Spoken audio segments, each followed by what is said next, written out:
accomplished over the last 4 years. From all of us at the SCBC, congratulations! Well, good morning, class of 2025. This is Mark from Underhill, wishing you the best of luck in your future endeavors, and I hope to see you all again in the near future.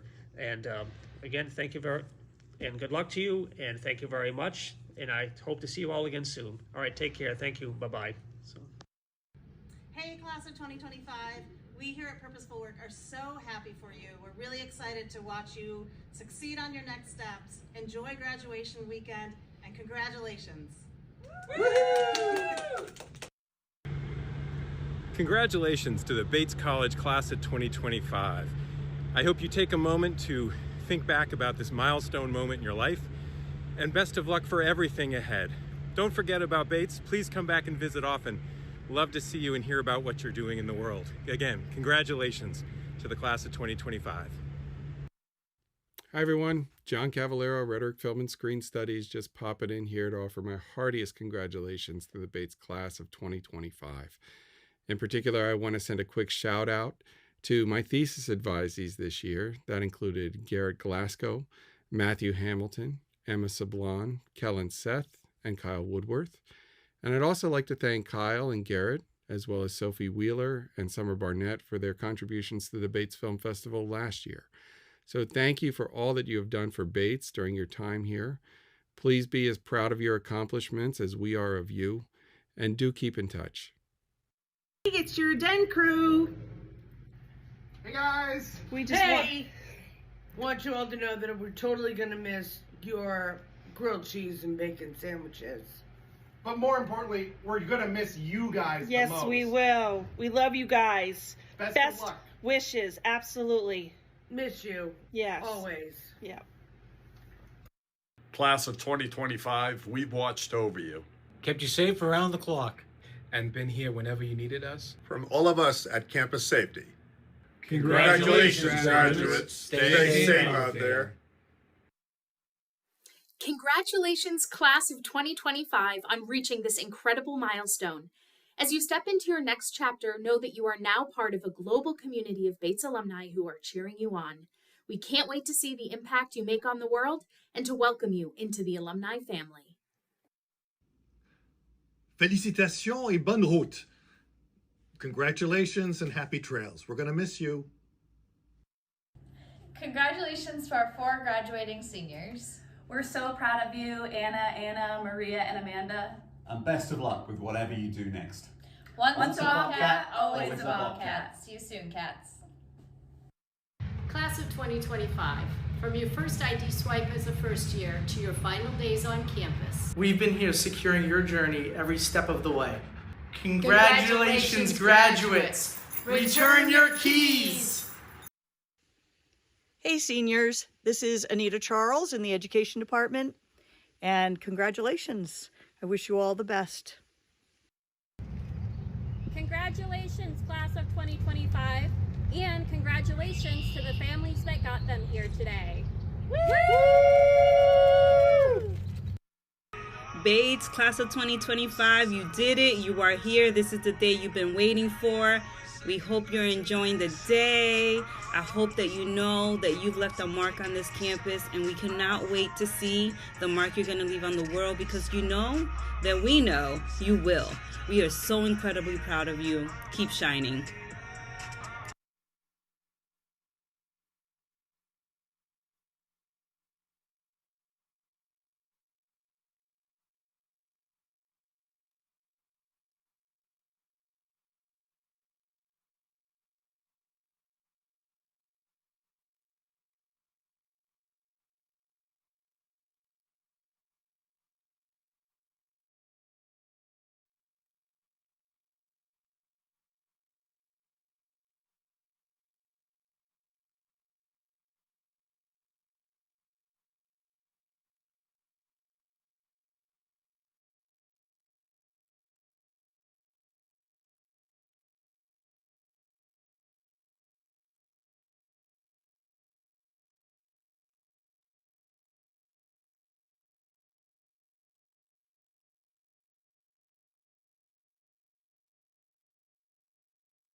Please be seated.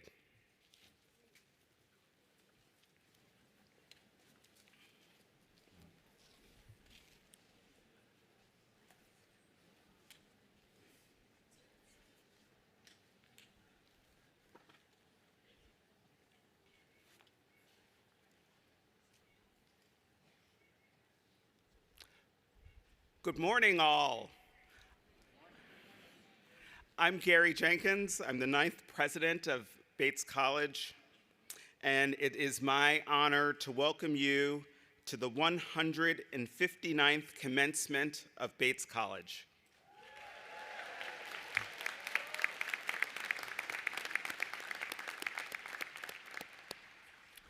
I want to welcome parents, families, friends.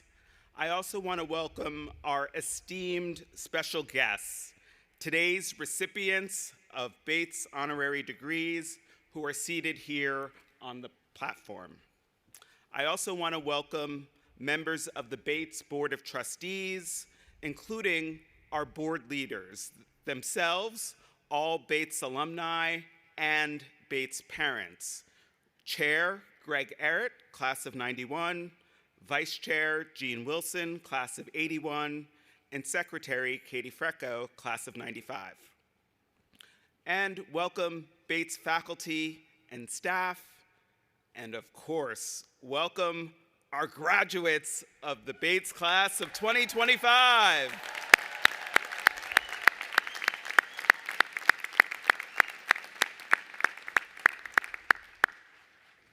Whether you are joining us here in person on our historic quad or by live stream from across the country and around the world, we are delighted to have you with us on this joyous occasion.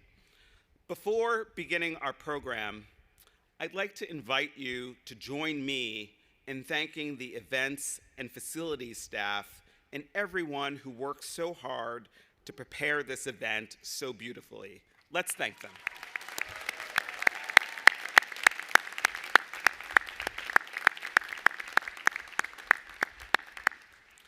Now, while we have celebrating to do, and that we will do, we also mark the Memorial Day holiday.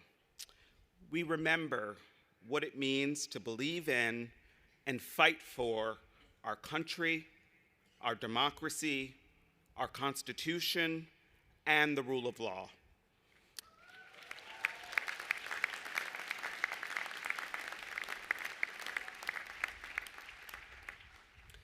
Seniors, let us also take a moment to express the gratitude I know you feel for all the family, friends, and loved ones who are here or spread across the globe, and for the faculty and staff who have been behind you, supporting you, encouraging you at every point along your path to this momentous milestone.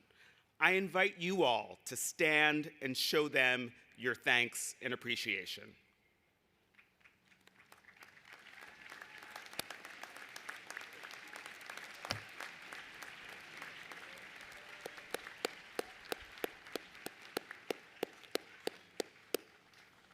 Thank you.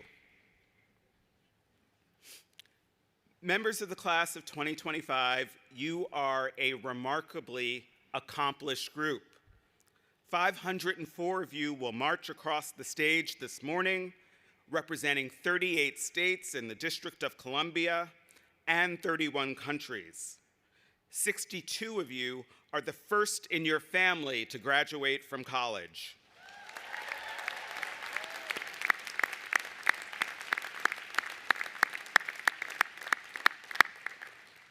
You all have knit this campus and community together over the past 4 years through your engagement and leadership in residence life, as club presidents, as members of student government, as debaters, as team captains in athletics. You have inspired us with your gifts of music, performance, art making, research, thesis writing, and endless intellectual curiosity. You have served as multi-faith and admissions fellows, as purposeful work peer advisors, as ECHO reps and Bonner leaders, and so much more. A whopping 126 of you are double majors, and 4 are triple majors. 34 of you have received departmental honors for a year-long honors thesis. 60%, 60% of you studied abroad. 41% of you have participated in a varsity sport while at Bates, many winning all NESCAC honors and even some being named All-Americans.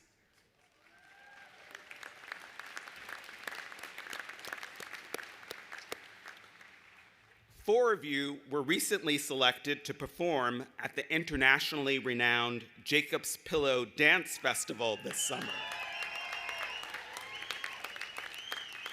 5 of you have won prestigious Fulbright fellowships, and 1 of you is a Goldwater Scholar.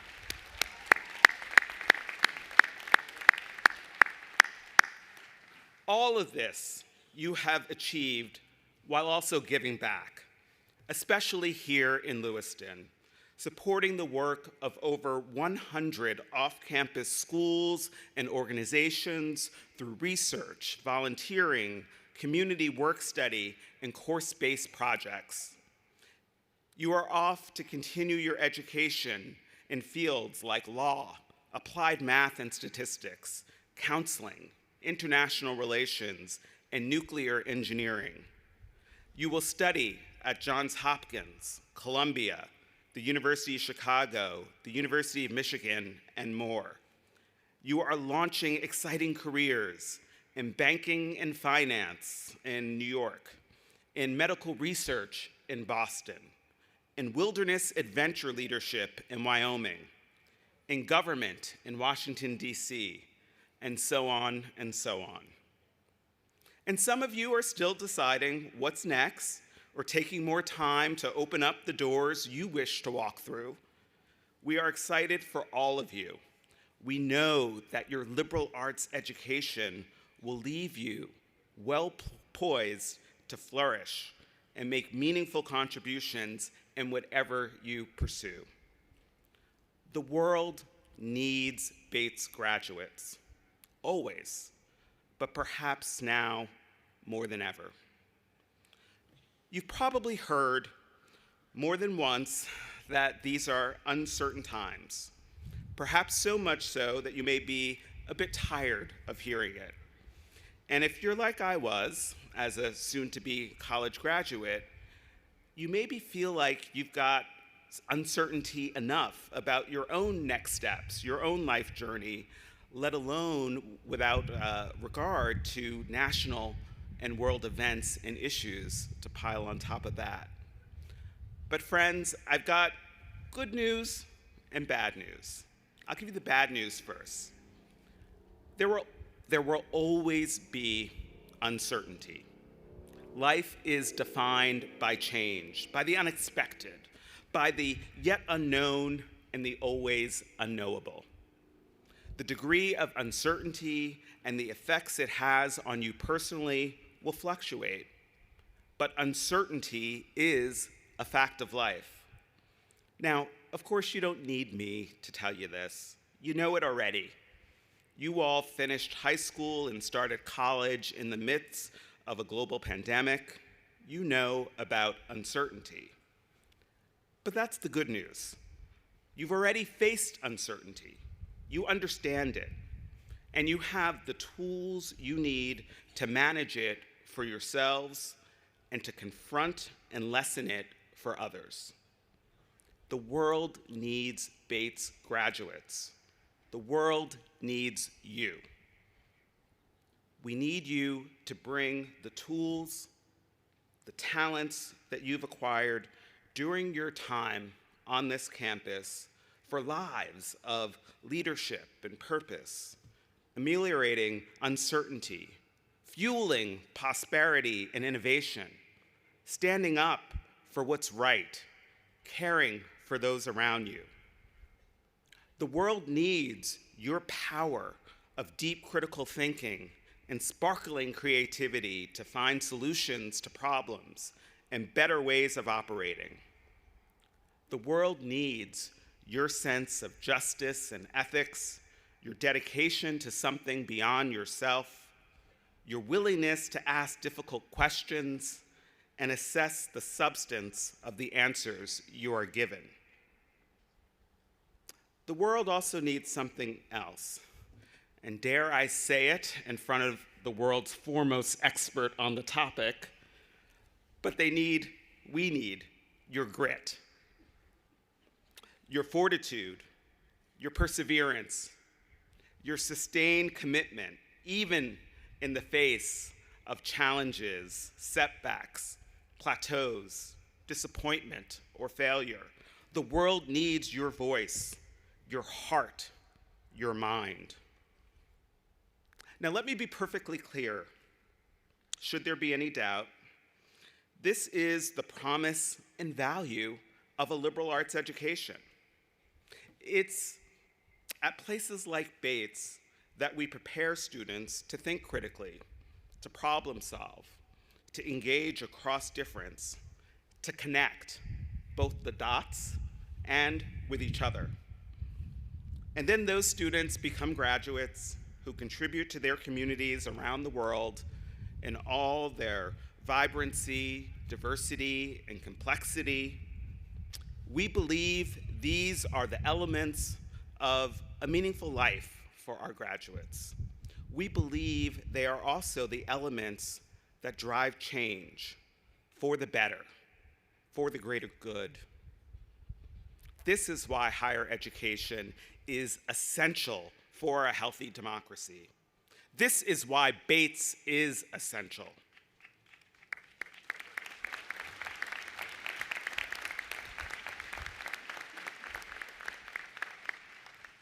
Higher education has long fueled American progress, driving innovation, preparing leadership, enhancing civic life. Of all this, I am certain. And I can tell all of you, our amazing graduates, as well as friends and visitors, I call on you all to be ambassadors for Bates, for higher education. Tell the story of how and why Bates matters.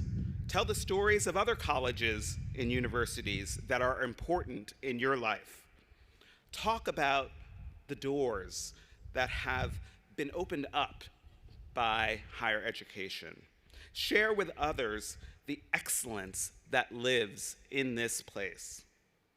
Stand up for the positive difference we, small liberal arts colleges and higher education more broadly, make in communities, in professions, in human advances through research and progress in a wide range of fields, and defend the distinctive mission of our colleges and universities and their unique and vital contributions to our nation and the world.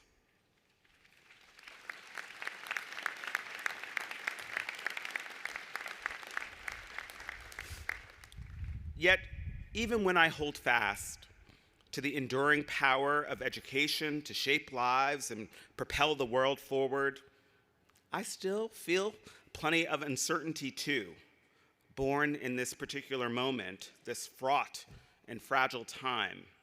I'm right there with you, but I am certain about you. I am certain about our Bates class of 2025. I am certain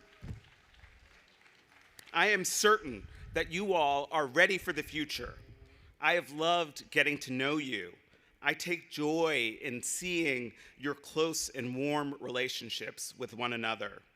I have loved watching you grow and achieve, face setbacks, and come back stronger. You have all you need to succeed in whatever you choose.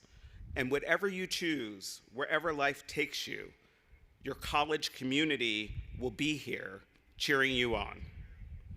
The world needs you, and I am so proud of all the ways I know you will meet those needs. All of us, your Bates family, We are so very proud of you.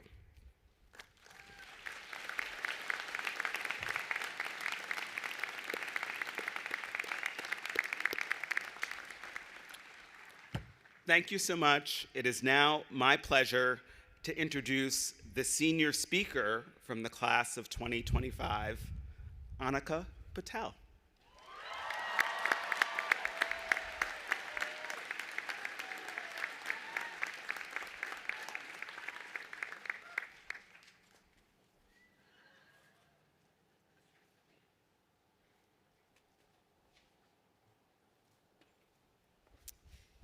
Thank you, President Jenkins. Hi, everyone. Congratulations to you all in the class of 2025 on this momentous day. I want to start off with a moment I associate most with my Bates experience. I'm an environmental studies major with a concentration in global environmental politics. The second semester of my sophomore year, I took scientific approaches to environmental issues with an 8 a.m. lab. My professor, Holly Ewing, prepared us, encouraging snow pants, gloves, hats, everything you would actually need to endure the morning cold.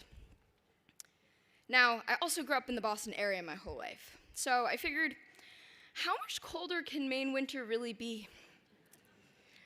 I only wore a jacket, Blundstones, which we all know is a Bobcat necessity, and a hat. That's right, no gloves. I politely declined when we were offered snowshoes. That just seemed silly to wear around campus. In true Bates fashion, when they say outside, they really mean roughing it in the great outdoors. 3 hours on Mount David, in 1.5 feet of snow, taking distance and width samples of trees. About 30 minutes into it, I felt the snow slowly seeping into my socks, and my hands turned a terrible pale shade of white. This class had suddenly become one of those David Attenborough Planet Earth documentaries where the characters are fighting for their lives against the unforgiving whims of Mother Nature. But for every lab afterwards, I learned my lesson and wore 3 layers of pants, thick waterproof mittens, and, of course, the snowshoes. After learning to dress properly, I began noticing the main beauty around me that I continue to be grateful for. When walking through the woods, you realize each bit of space is purposeful. A maple tree's base is solid, rooted into the ground. Recording the birch that's approximately 3 meters away, you see that the maple you were hugging for its width remained resilient, but allowed for others to join in on the community, share space, and even overlap roots. So, then what happens if the birch falls over? Its fellow companions in the forest make sure it doesn't go down unnoticed. It's still a birch, but in a new way, potentially with a new purpose. The maple now houses the birds looking for a new home, and squirrels dance on its shaft, moving seeds for other fauna to adjust their growth around it. Each species finds a new place in space. In this way, communities form, diverse but intertwined and interdependent through relationships forged over many years. This is a fundamental concept we learn in environmental studies. Place is a network of relationships carrying histories, contexts, stories, and identities. In order for place to remain, there needs to be this acknowledgement of what has created it and how our identities are framed by it. I see our time here at Bates in a similar manner. In this Bates community, I saw, just like the maple, a range of my peers who each grounded themselves in different majors and interests, forming their new independent identities. But whether it's through art, policy, business ventures, we still came together to learn from one another and sometimes adjust our own paths with this knowledge, knowing we each had different lenses and experiences to offer for learning and growing. As the class of 2025, we will carry memories having been part of this small liberal arts campus. We started forming our bonds, our ecosystem, the first week of freshman year. But there was always this constant evolution along the way as the world changed around us. We chose our home for the next 4 years during an ongoing global pandemic that forever changed how we live, endured a shooting in our beloved Lewiston, where half of us were locked down and the other half were oceans away wanting to help, and faced an election charging us with emotions we might never have thought we would have to face. It's through these experiences, though, there was one thing that remained constant. We adjusted to each new reality, individually reminding ourselves of the strengths we carry to do this, and relied on our campus community to uplift us just by being there and existing. In the context of the birch and the maple, we found ways to be home for others and grow stronger as individuals and within this community. Whether it was the multi-faith chaplaincy continuing to produce safe spaces for those around them, the women's field hockey and basketball teams persevering in the NCAA tournaments, giving us wins to celebrate, or our affinity spaces on campus continuing to bring joy in a time when the value of diversity, equity, and inclusion is being questioned. It is on this campus we found community to fight against isolation, to mourn loss and find hope and change, and to fight for the things worth fighting for just by being there and adjusting and relying on each other. Now, the journeys we are about to embark on bring on much fear and uncertainty. You might be questioning whether moving away from home will be the right decision, or if your career path is really what you want for the rest of your life. I know I'm grappling with all those fears too. But what we must remember to do is pause. Seriously, look around you and notice how much we built with each other. And remember, we're really not alone in all these fears. Like the hypothetical fallen birch in our Mount David ecosystem, we will find ourselves in new circumstances and in a new ecosystem. The stories, contexts, relationships formed are all experiences you've absorbed along this journey with Bates.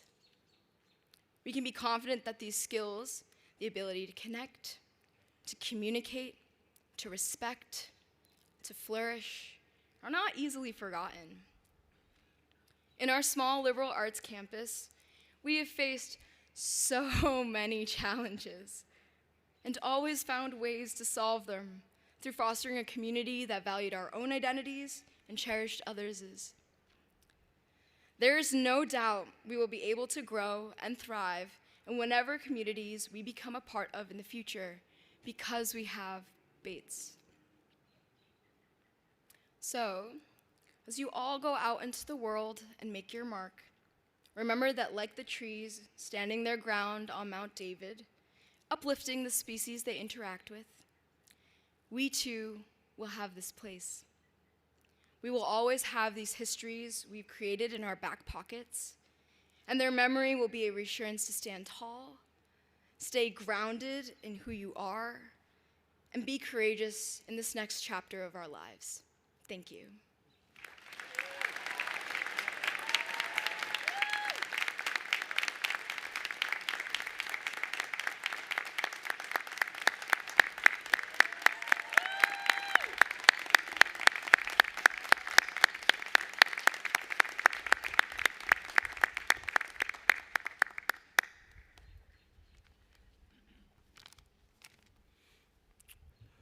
We are joined today by 4 extraordinary individuals with whom our graduates will share the distinction of a Bates degree. It is now my privilege to confer the honorary degrees for the 159th commencement of Bates College. I invite Malcolm Hill, Vice President for Academic Affairs and Dean of the Faculty, to join me for the presentation of the honorands.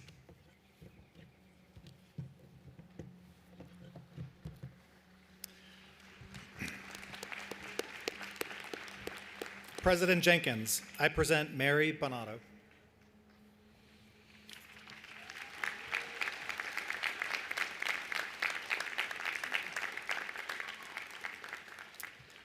The work of social change is often the work of thousands, the work of years.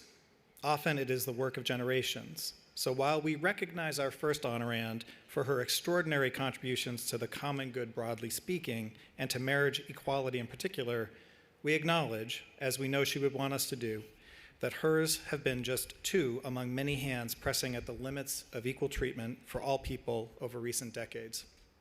As she said at the beginning of this year, accepting the Presidential Citizens Medal from President Biden, we each have a role to play in fulfilling our country's promises of equality, dignity, and freedom.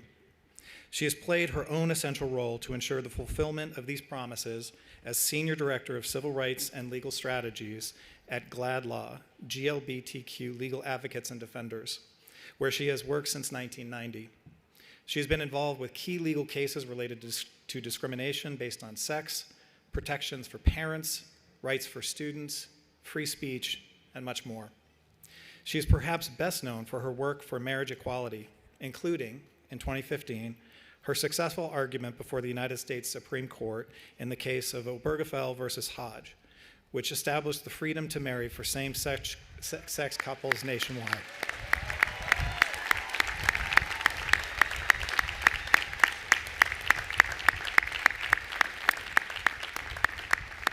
It was a transformative case, widely recognized as having been won through careful strategic timing and prudent presentation of historical context, or, as the MacArthur Foundation said in awarding our honorand a Genius Grant in 2014, through mindfulness of the risks of loss and political backlash when social reform litigation advances ahead of public understanding.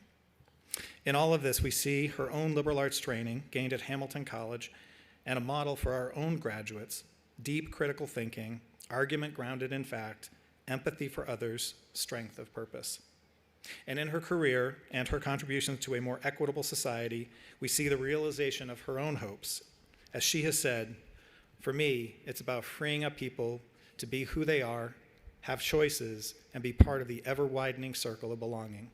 I present Mary L. Bonato for the degree Doctor of Laws.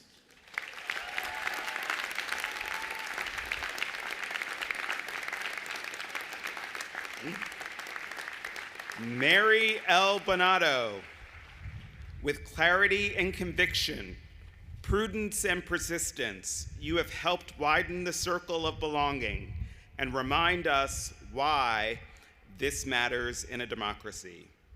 Your gift to us is nothing less than our choices and our freedoms, truly a gift beyond measure. Therefore, by the authority vested in me, I confer on you the degree Doctor of Laws with all the rights, privileges, and responsibilities thereunto appertaining.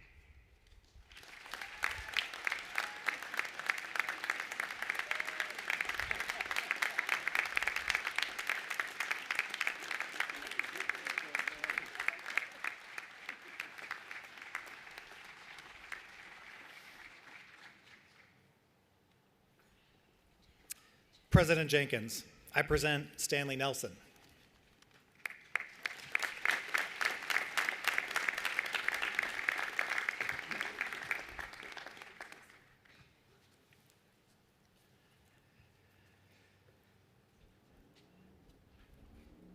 Early in our next honorand's latest film, We Want the Funk, musician Marcus Miller says, "The story is in the rhythm." Our honorand believes in the power of story, and he has an uncanny and unerring ability to find the rhythm in each tale he tells. He is a prolific and prolifically talented and prolifically honored documentary filmmaker, focused on telling the stories of Black Americans, lifting up those narratives that haven't been told, and sharing other narratives, ones that we presume we know, in new and revelatory ways. Beyond his latest project on the history of funk music, the list of his subjects includes Harriet Tubman, Madam C.J. Walker, the Black Panthers, the Attica Prison Uprising, Miles Davis, the Freedom Riders, Emmett Till, HBCUs, Sweet Honey and the Rock, and the list goes on and on. In each, he centers the voices of his subjects and those who knew them, drawing viewers into a particularly beat and melody of their lives and times. He has been honored for his soaring talent and for his dogged insistence on finding new voices and new witnesses. for diving deep into context, nuance, and careful reporting to show us the much more complicated stories behind them. His work has been recognized with the MacArthur Genius Grant, Emmy and Peabody Awards, a Lifetime Achievement Award from the National Academy of Television Arts and Sciences, and the National Humanities Medal presented by President Barack Obama. But his focus is not merely on his own story, or even on the stories he tells. He is equally dedicated to opening doors for the generations following him and for making it possible for them to tell stories of their own. To this end, in 2000, with his wife Marcia A. Smith, he founded Firelight Media, whose documentary lab program has helped launch the careers of more than 100 nonfiction filmmakers of color. And their Firelight Films production company supports nonfiction films by and about communities of color. The governing values of this work are artistic freedom, authenticity, community and solidarity, excellence, and love. The very rhythm, the driving beat of a vibrant and thriving culture to which our guest has made tremendously important contributions. I present Stanley Nelson for the degree Doctor of Fine Arts.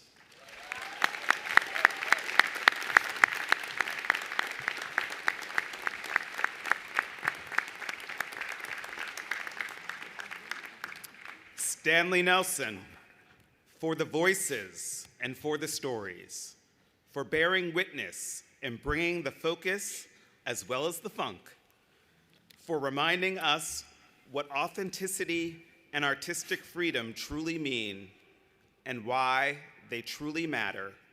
We are pleased to celebrate you this day. Therefore, by the authority vested in me, I confer on you the degree Doctor of Fine Arts, with all the rights, privileges, and responsibilities thereunto appertaining.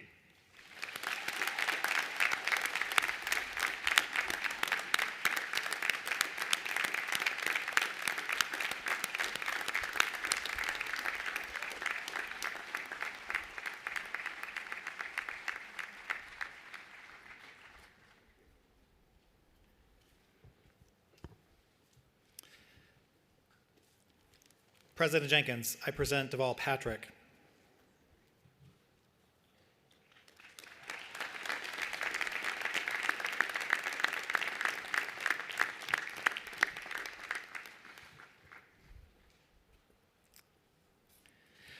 On this day that we gather together as a college community, it is right and good that we should honor an individual for whom community is a central theme.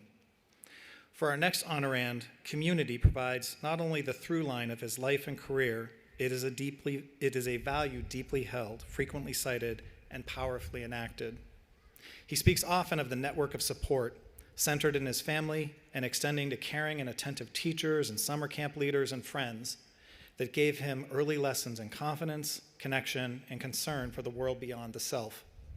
From his childhood in the South Side of Chicago, through Milton Academy and on through Harvard College and Harvard Law School, he is quick to acknowledge the ways in which others enabled his success, and the sense this instilled in him that he, in turn, must enable the success of others. He has done so in both the private and public spheres. The arc of his career traces from Boston law firms to Fortune 500 companies, the NAACP Legal Defense Fund, Assistant Attorney General for Civil Rights, the nation's top civil rights post under President Bill Clinton, impact investing, higher education at the Harvard Kennedy School, and of course, his service as the 71st governor of the Commonwealth of Massachusetts.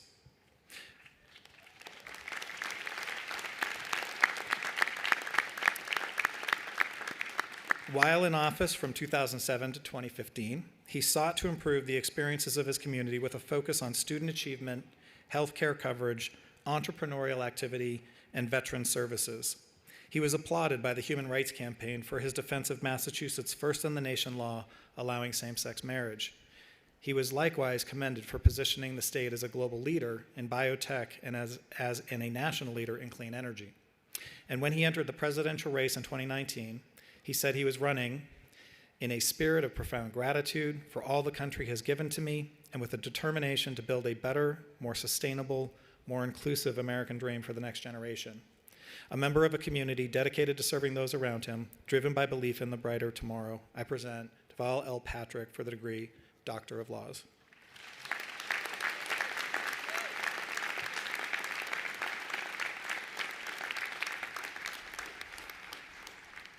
Deval L. Patrick, in your memoir, Reason to Believe, Lessons from an Improbable Life, you quote Bates's own Benjamin Mays, class of 1920, who said, "Not failure, but low aim is a sin."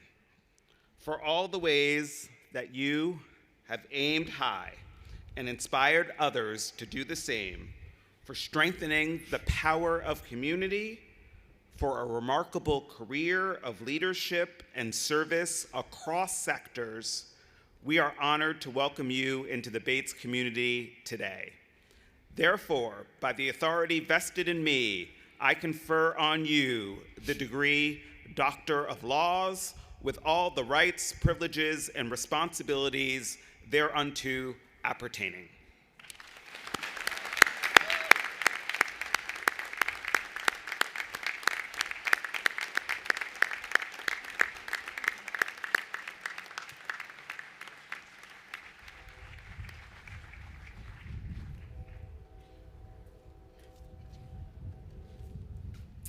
President Jenkins, I present Angela Duckworth.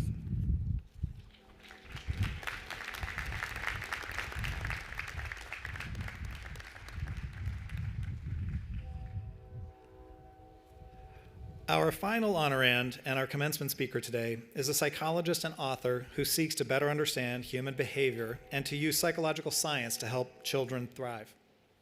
She is perhaps best known for her best-selling book, Grit, The Power of Passion and Perseverance, and for her TED Talk on the same topic, which has been viewed over 35 million times. She is an expert on the theme of how a combination of determination to achieve a goal and a love for the effort involved in achieving that goal can result in success. She frames the formula as passion and perseverance. But it sounds to those of us at Bates a lot like our motto, Amore Ac Studio, with ardor and devotion. Indeed, it is with ardor and devotion that our guest has pursued her own professional goals. She was a management consultant and a teacher of math and science before having, in her words, an early midlife crisis. She wanted a calling. It didn't come easily, but she ultimately earned a doctorate in psychology from the University of Pennsylvania, where she is today, the Rosa Lee and Egbert Chang Professor of Psychology and the faculty co-director of the Penn Wharton Behavior Change for Good Initiative and the Wharton People Analytics. She is also frequently called upon by Fortune 500 companies and professional sports organizations to advise on the mechanics and meanings of grit. When her book came out in 2016, the Wall Street Journal said that its great service was due to its down-to-earth definition of passion. To be gritty, an individual doesn't need to have an obsessive infatuation with a goal. Rather, they need to show consistency over time. Consistently, over time, our honorand has done us the great service of helping us think in new ways about who we are, what we want, and how we might get where we wish to be. As we prepare to send another class of graduates out into the world beyond Bates to find and forge new paths, we could hardly do better than to offer them our honorand's own words from the conclusion to grit. To be gritty is to keep putting one foot in front of the other. To be gritty is to hold fast to an interesting and purposeful goal. To be gritty is to invest day after week after year in challenging practice. To be gritty is to fall down 7 times and rise 8. I present Angela Duckworth for the degree Doctor of Humane Letters.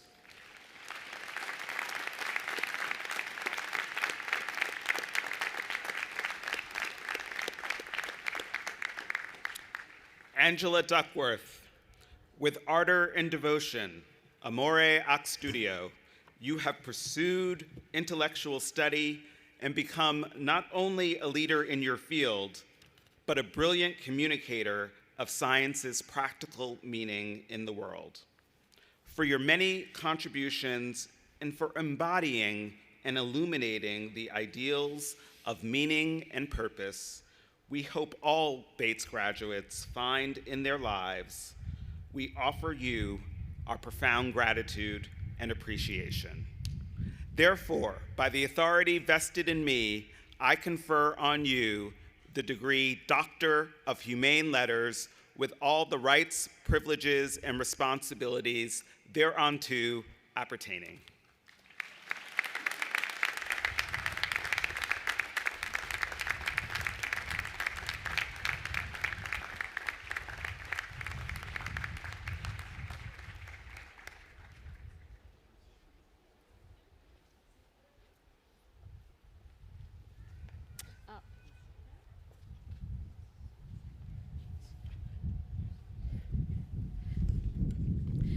Good morning, Batesies.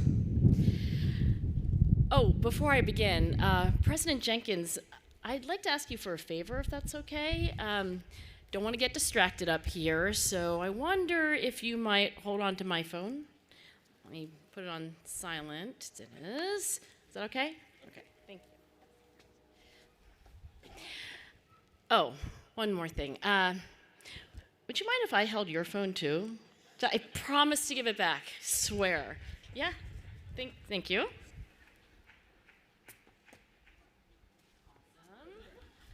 Very nice case. All right, put this over here. Okay, graduates, I'd like your help too. Families, friends, and even faculty up here and in the back, I want all of us to do an experiment together. I want to try something that's never happened before on the quad. Probably something that isn't happening at any other graduation ceremony in the world. I want all of you to do what President Jenkins and I did just now. So, if you have a cell phone, please take it out. I think nearly all of you do, okay?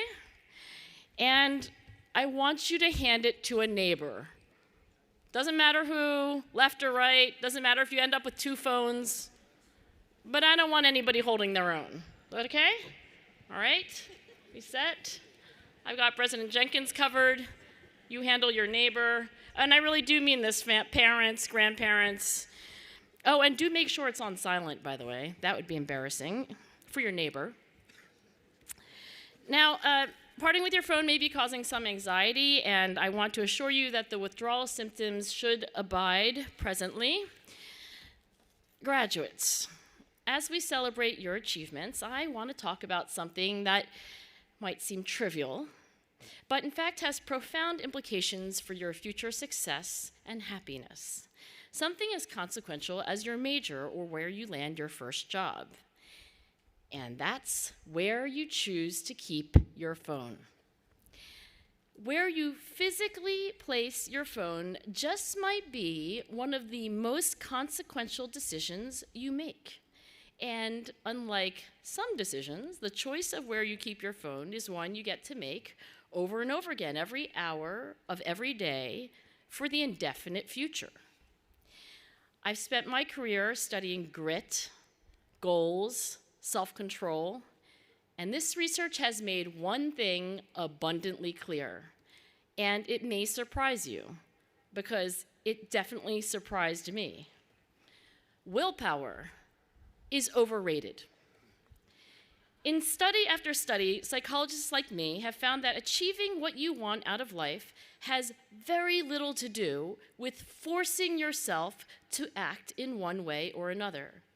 In fact, if you follow around successful people as they go about their everyday lives, you discover that they rarely rely on inner fortitude to resist temptations in the heat of the moment.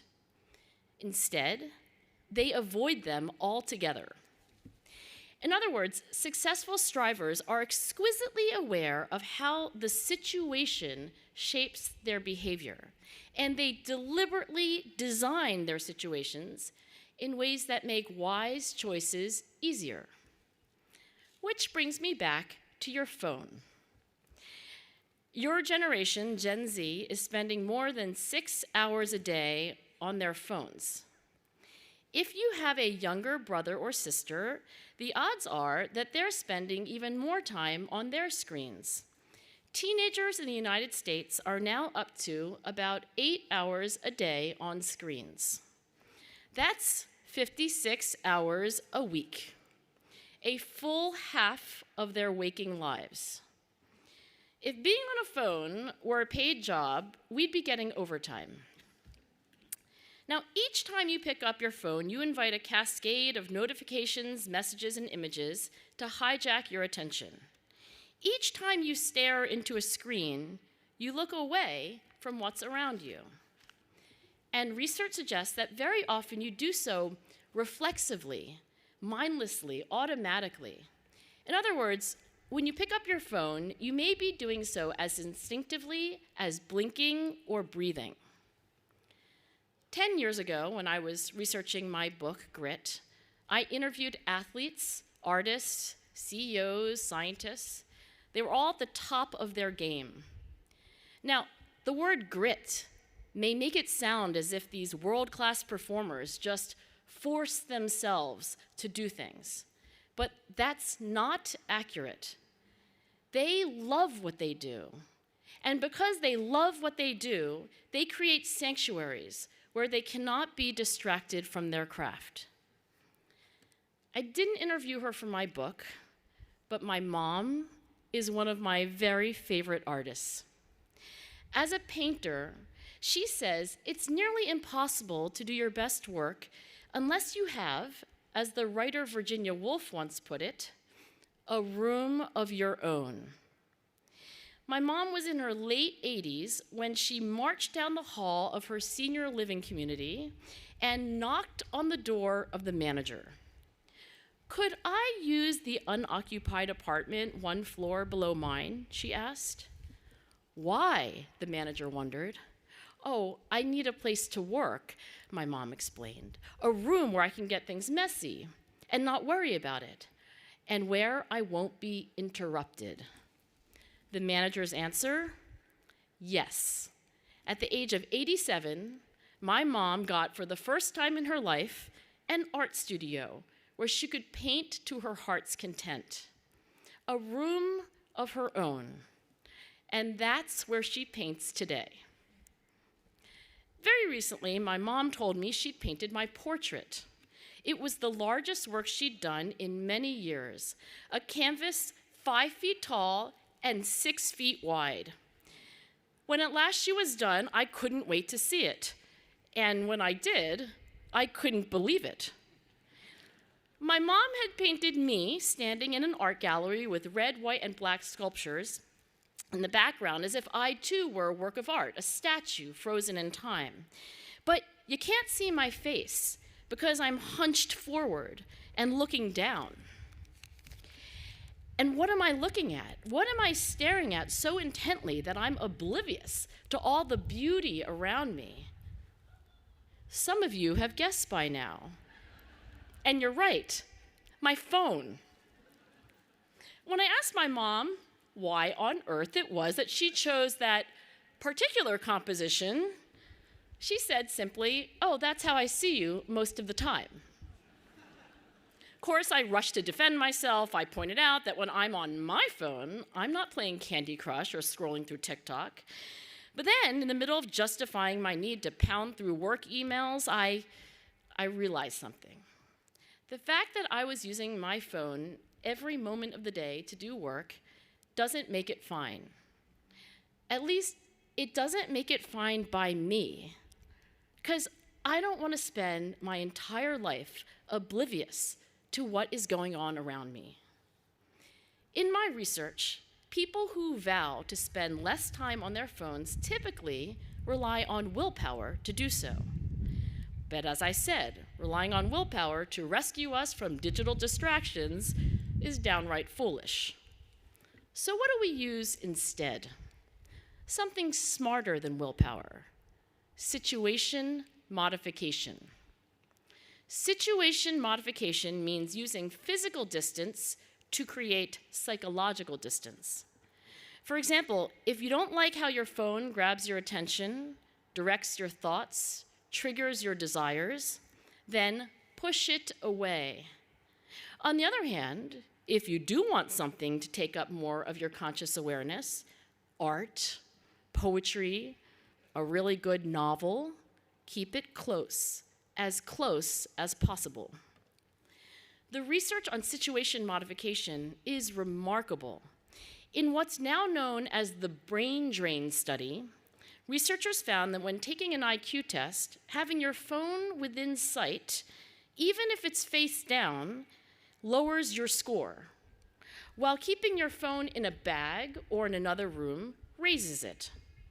Seeing your phone and then forcing yourself to ignore it saps mental energy, leaving you with less cognitive bandwidth for the task at hand.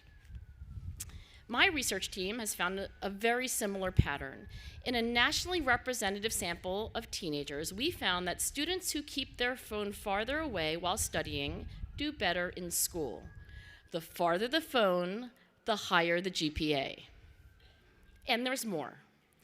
Research also shows that when we feel awkward, anxious, or bored, we reach for our phones the way a toddler reaches for a comfort object. In other words, cell phones are effectively adult pacifiers. Now, here's what's really troubling: the research on phones and face-to-face interaction. The surging popularity of social media since 2004 parallels a striking decline in time spent socializing in person over the same period, something that I think Batesies know a lot about: in-person community. Now think about that: text messages, DMs, and emojis displacing moments of rich, nuanced, in-person communication. Think about all the things you can't do when you're stuck to a screen: bear hugs, high fives, locking eyes with a future soulmate. Recently, my colleagues at Stanford completed the largest randomized controlled experiment on social media and emotional health in history. What they found is that paying people to get off Instagram and Facebook for just 1 month measurably increased their happiness and decreased their anxiety and depression. And consider this: phones now give us 24/7 access to ChatGPT and other AI chatbots. More and more people are turning to chatbots for life advice, for companionship, and even for love. Harvard Business Review, by the way, says that is the #1 use now of chatbots: companionship, advice, and comfort, affection. What if the time we spend commuting with digital companions displaces the time we spend with one another? That's the concern of a terrific young researcher named Dunnigan Folk. Dunnigan has found that people turn to chatbots when feeling lonely, but those interactions with chatbots may actually increase loneliness in the long term. In other words, chatbots may be the equivalent of social junk food, providing short-term gratification at the cost of long-term nourishment. Shaping your situation before your situation shapes you starts simply, and today you've made a start. Sure, I nudged everyone to hand phones to neighbors, but the decision to do so was yours. Here are 6 ideas for dealing with your phone. 6 ways you can use situation modification in your everyday life. See if any of these appeals to you. Number 1, when you need to focus deeply, put your phone in another room. Out of sight is out of mind. Number 2, change your sky to screen ratio. When you're feeling awkward, anxious, or bored, get up and walk out the door.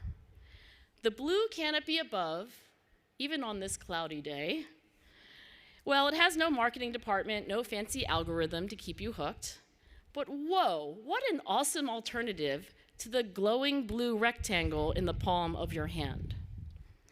On August 22nd, 1853, Henry David Thoreau reflected on his 2-year experiment of living at Walden Pond. In his journal, he wrote this: "All nature is doing her best each moment to make us well. She exists for no other end. Do not resist her. With the least inclination to be well, we should not be sick."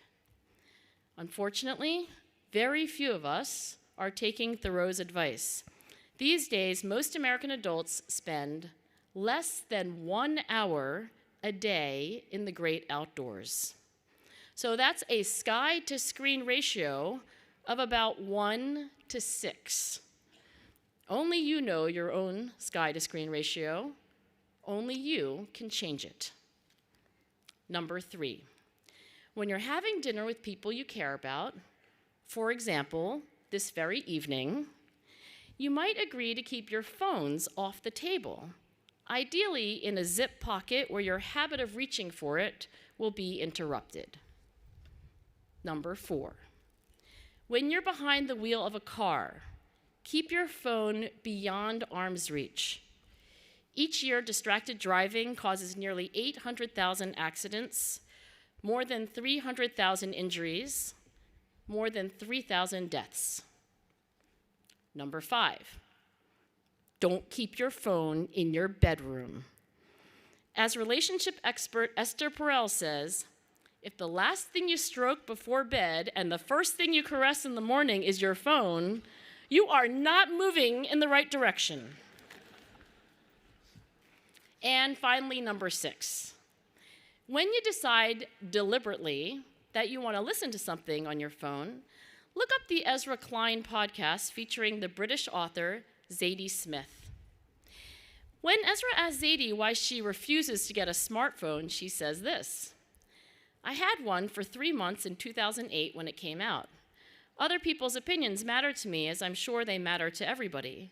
The thought of being exposed to those opinions every second of every day, of having to present my life to other people in some other form than it exists every day, like a media presentation, I cannot imagine what my mind would be, what my books would be, what my relationships would be, what my relationship with my children would be. Speaking of relationships, situation modification isn't about abstinence. It's about intentionality. It's about creating space between stimulus and response, between notification and reaction. And it's about reclaiming your attention.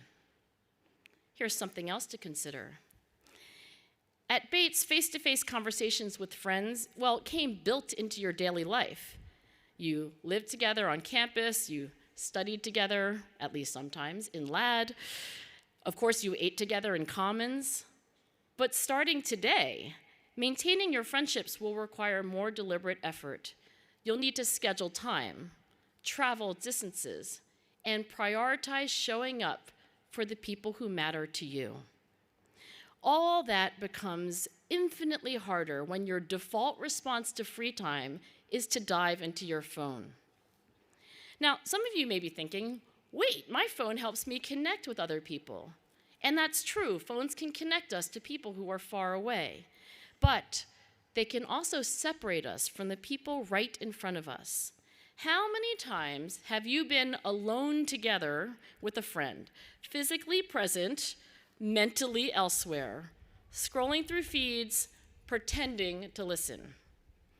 How often have I ignored my own mother? Small acts of situation modification may seem trivial, but they compound over time. That's what one of my closest friends told her 2 boys as she removed the flat-screen TV from the family living room. Oh, the boys complained, but she reminded them of the Hindu proverb her own mother had passed on to her: you worship what you sit next to. President Jenkins, thank you for permitting this little experiment that we all just carried out together. Now that we know what it feels like to be separated from our phones, it is time to get them back. So take them out, exchange them. President Jenkins.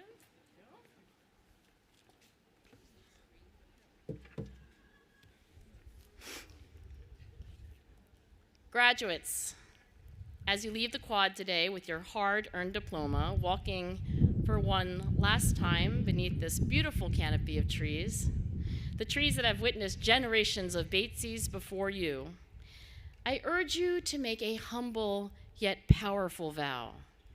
Commit to situation modification, because this is what mindfulness looks like in the digital age. Not willpower, but the wisdom to shape the situations that shape you. Oh, one last thing. All of us have a fear of missing out. Surely each of us missed at least one text message, notification, or email during the 17 minutes, our neighbor was holding our phone. As for everything in life, there are trade-offs. When you make your choices, remember what the writer Annie Dillard said. How we spend our days is, of course, how we spend our lives. Thank you, and go Bobcats.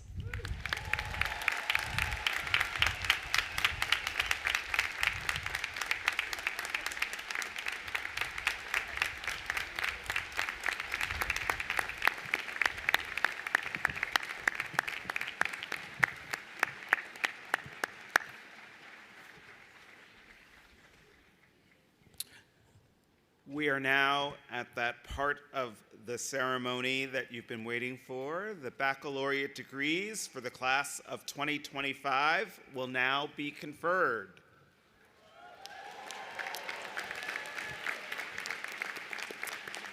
Will the class please stand?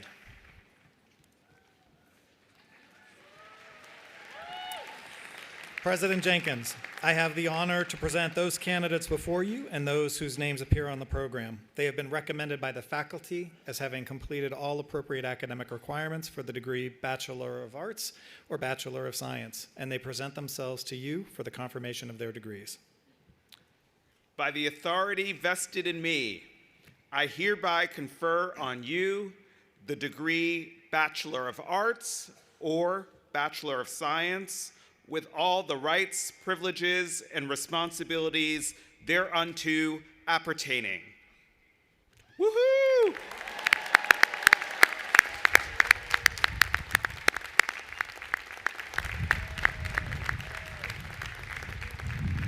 You may be seated. I will read the names in alphabetical order. Will the members of the class of 2025 please come forward to receive their diplomas?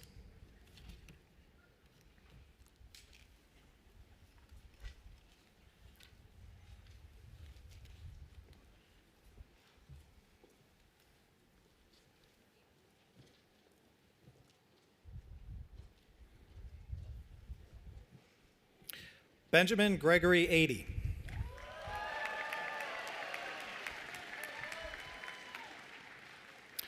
Bolobatife Olusegun Taye Agunloya. Rex Achu. Aiden Alana Allers.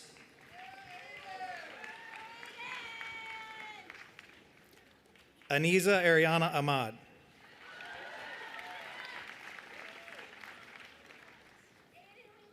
Blessing Aina Akimada.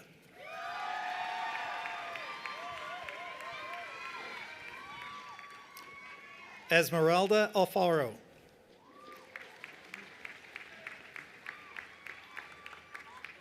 Labib Mohammed Ali.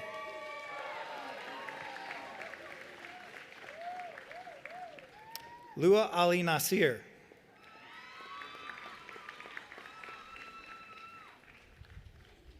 Adrian Alanik.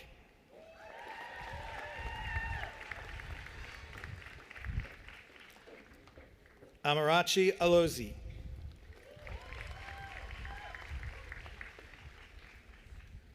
Abigail Leah Alter.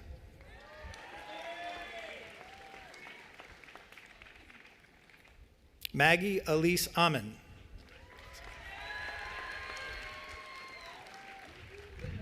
Cameron Joseph Anderson. Sequoia Bell Anstein.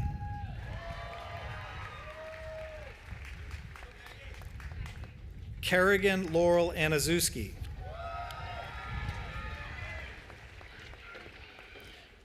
Uche Andy Yanwu.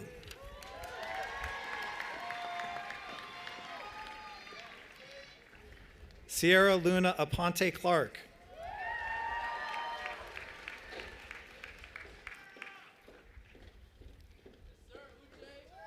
Mackenzie Jane Arnott.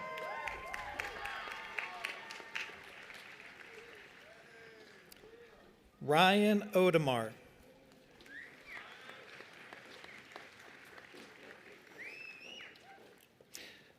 Benjamin Neal Auerbach.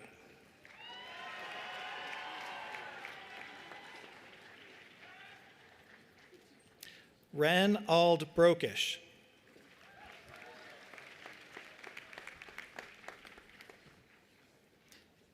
Noah Bachner.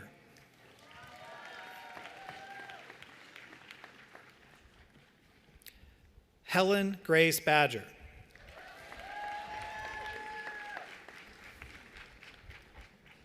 Amelia Joy Baird.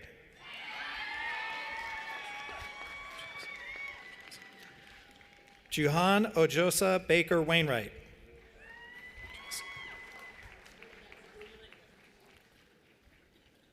Jesse Lila Bard.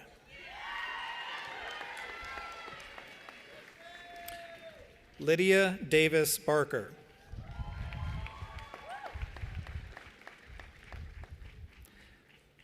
Claire Barless.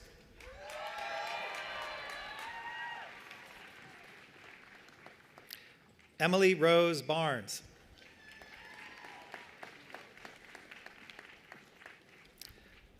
Summer Muzzer Barnett.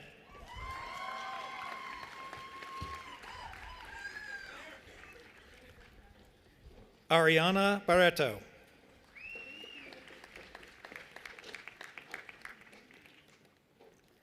Elizabeth Ravenscroft Barrow.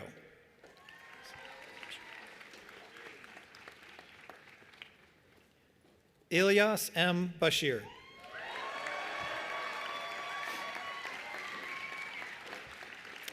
Isabel Ray Cohen Beck.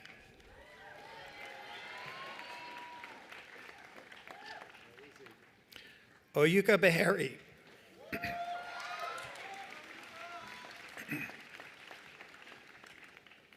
Ella Williams Beiser.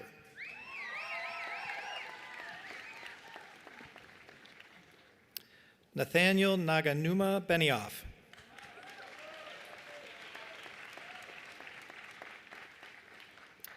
Sean Charles Bergson. Quinn James Berry.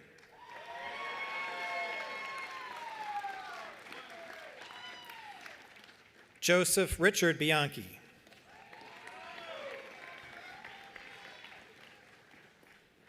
Caroline Asbel Bibbins.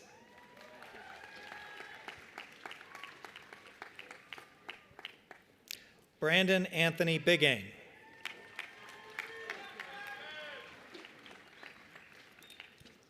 Adrian Tyre Binns.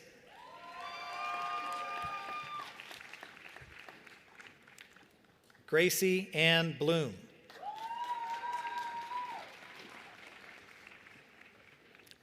Sarah Lynn Bodine.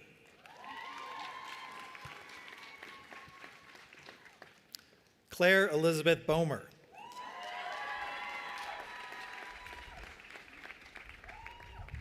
Varun Aditya Bose.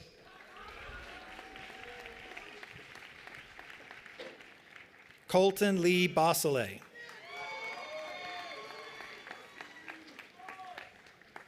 Mateus Baudru Golfman.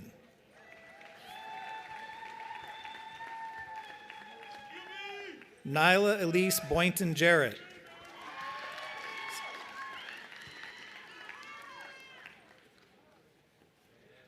Star Larissa Bradley.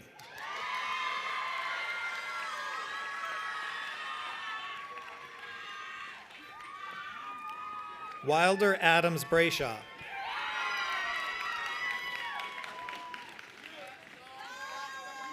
Luke Pickett Breen.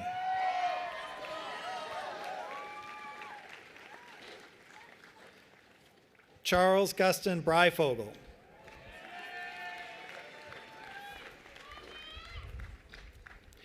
Jeremy Paul Brogan.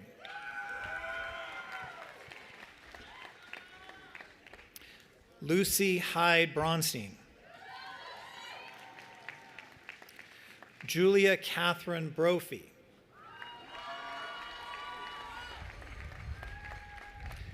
Nick Brown.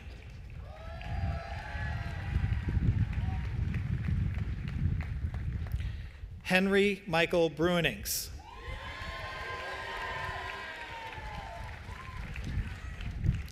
Lola Maria Bushkowski.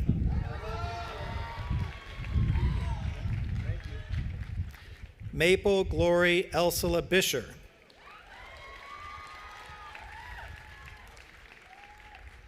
John Cameron Bullock.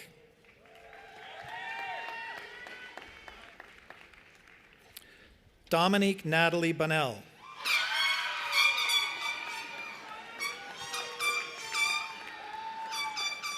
Hannah Mason Burdick.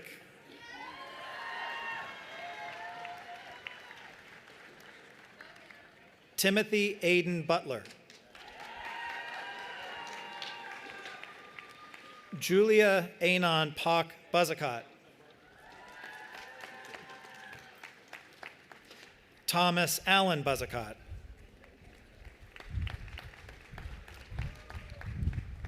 Chase Stephen Buzzle.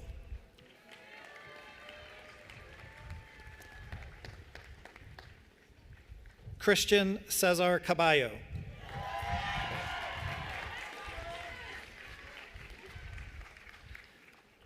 Dalila Marisol Caceres.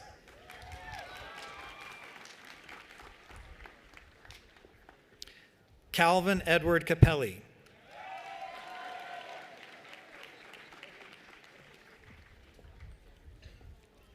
Lydia Wong Carlos.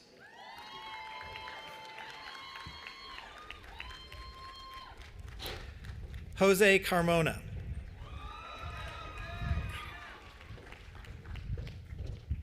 Sofia Isabella Carray.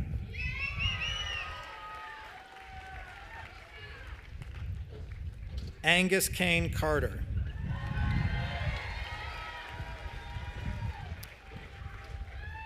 Sophie Casserly.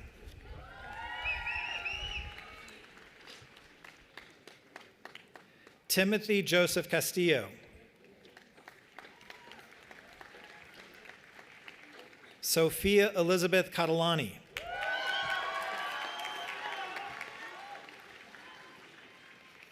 Phoebe Elizabeth Chase.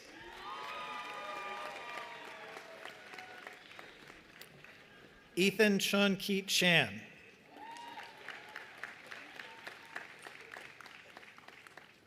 Dhruv Chandra.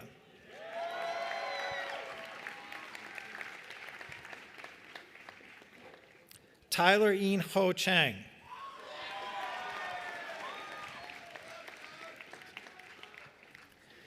Samuel Wegner Child.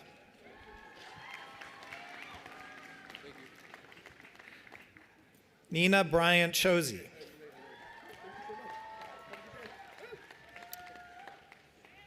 Sean Sven Christensen.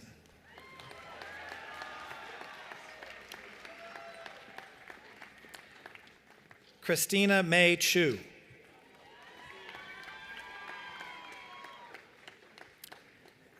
Ava Florence Clancy.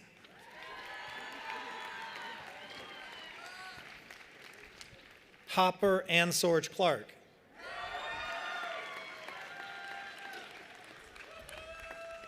Miles Avery Clark.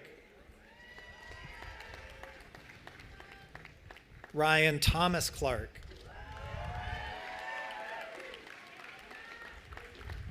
Sharon Joy Clark Deutsch.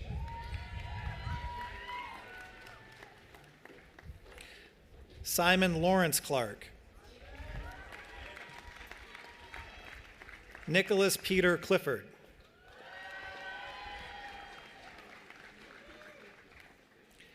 Rowan Althea Cody.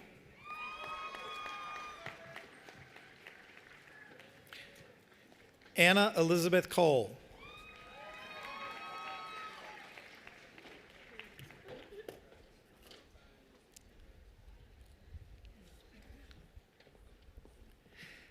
Eden Mackenzie Michelle Coleman.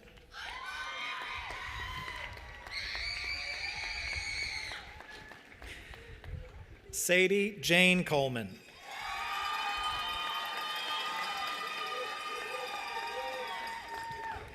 Emma Gardner Collins. Joshua Joaquin Collins.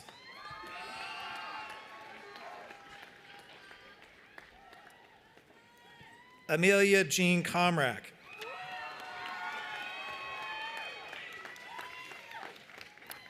Sarah Megan Cook.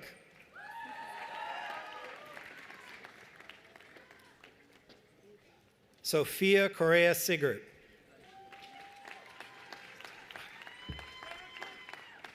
Gerard Costa Farre.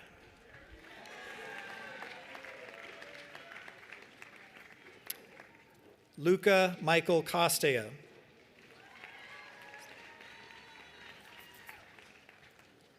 Anna Louise Cody.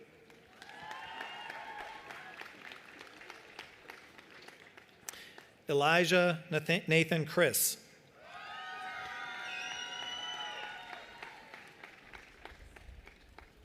Daniel F. Cronin.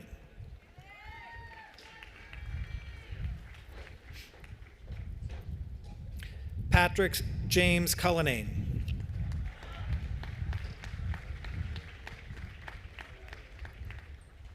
Frederick John Curtis. Ooh.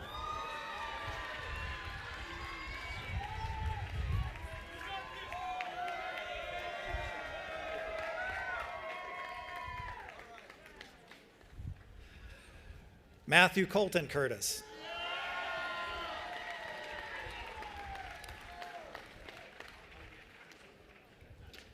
Luke Day.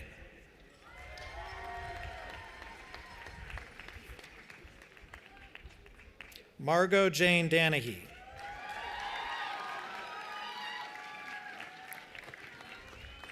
Elijah Miller Dawson.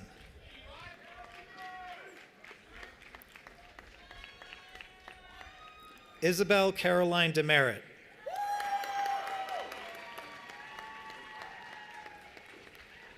Sophie Campbell Demerit.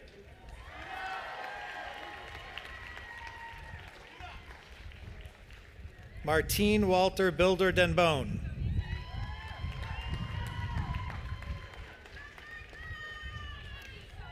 Wes Thomas Diorio.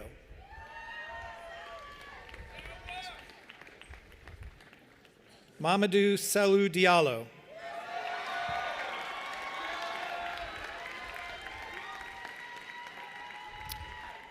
Graydon Alexander Dinsell.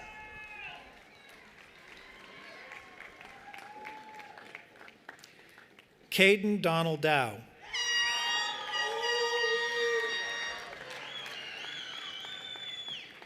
Jane Silverman Drum.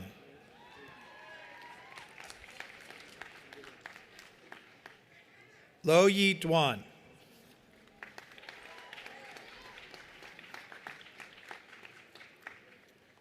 Finian Joseph Duffy.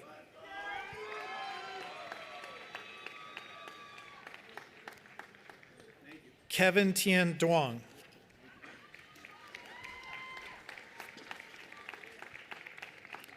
Chloe Duanal.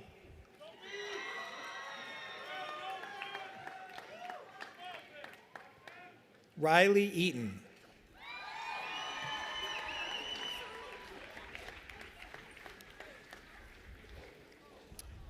Hayden Gregory Ekblom.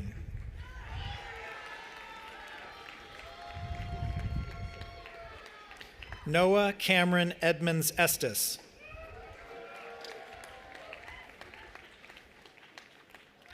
Lucy Morgan Edmonds.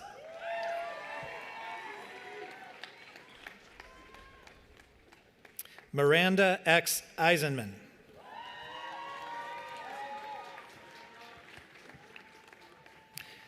Denham Merrick Evans.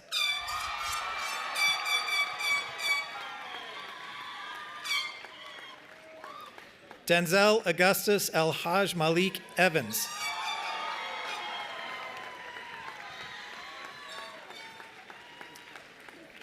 Kirsten Sylvia Farm.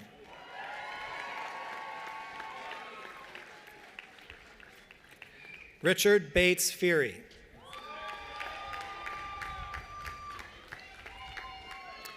Maria Rose Femia.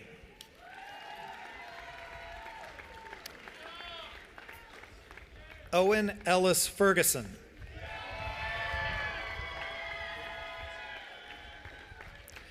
Mara Catherine Ferrigno.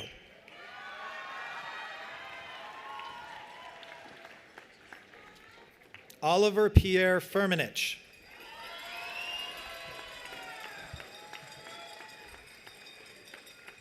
Ainsley Coleman Fisk.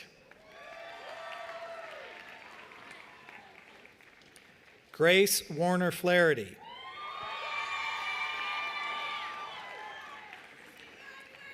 Nathaniel Robert Volker.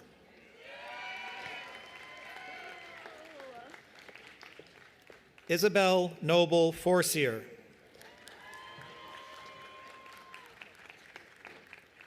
Maggie Rice Forger.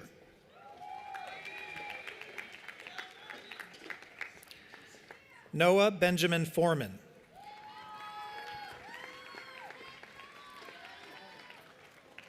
Nora Marie Fox.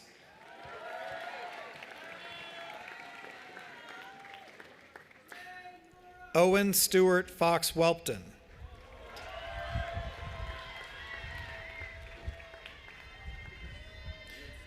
Jesse Nathan Frank.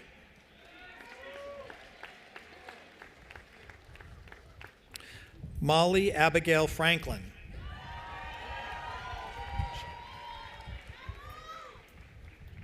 Yoko Ching Franklin.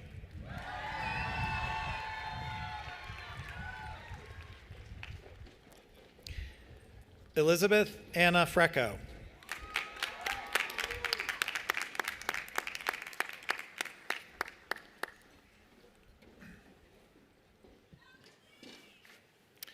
Lydia Catherine Frew.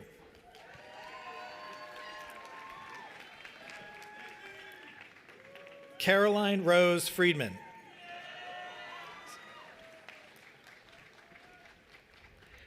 Nizia Marie Fruits.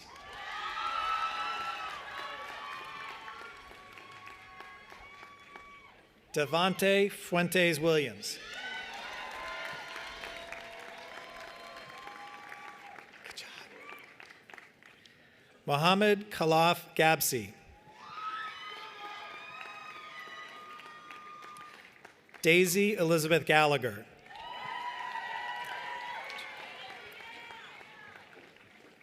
Leah Gajego Kaje.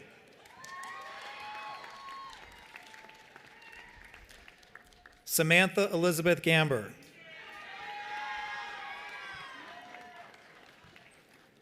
Tessa K. Garnett.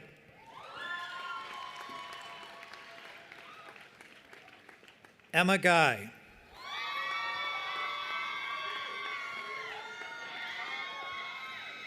Benjamin Percy Genzer. Lauren Evangeline Giorgio.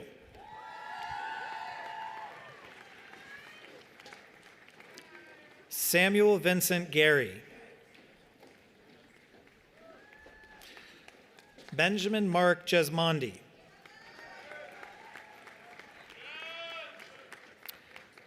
Grace Margaret Jesmondi.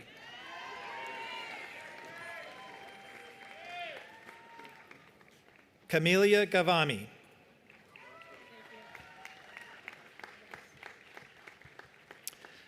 Olivia Page Gidlow.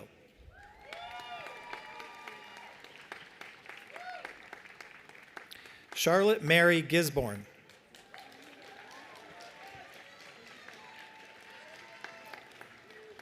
Garrett Mark Glasgow.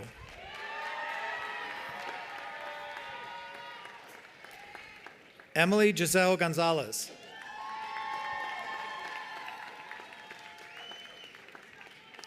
Madison Lee Gonzalez.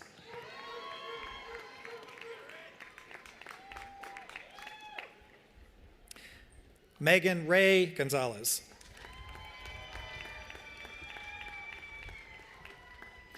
Maxwell Alexander Good.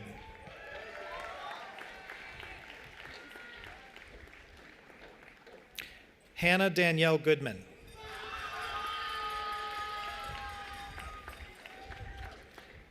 Britton Reese Gorfain.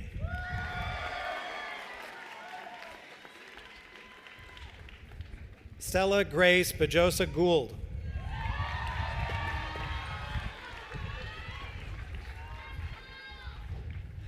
Elizabeth Good Gramley.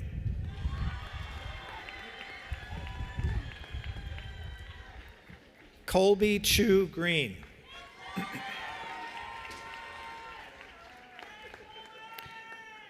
Henry Mills Griffin.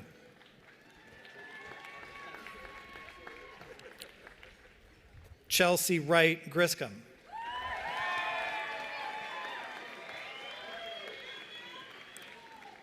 Jeremy Bowie Grossman.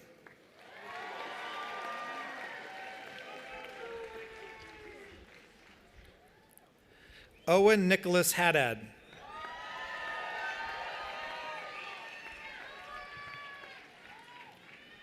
Sophie May Hafter.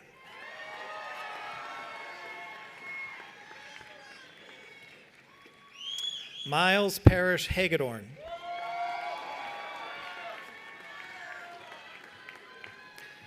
Olivia Blythe Hall.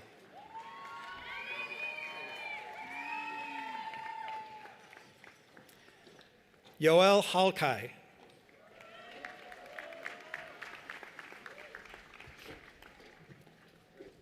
Matthew Elias Hamilton.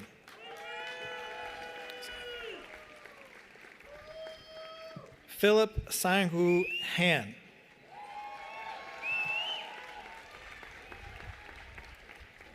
Catherine Ann Hansen.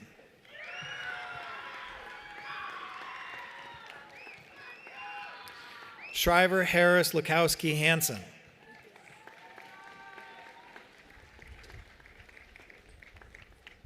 Samuel Lincoln Hansen.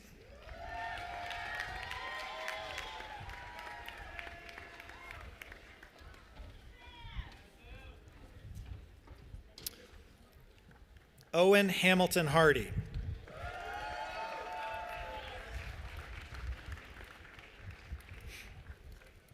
Harrison Quinn Rollins Hartnett.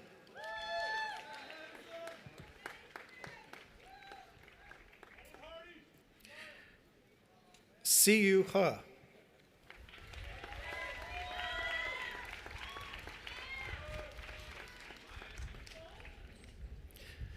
Luke Francis Heafy.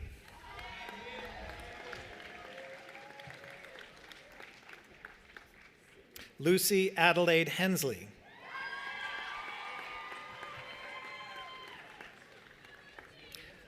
Margaret Jean Hilwig.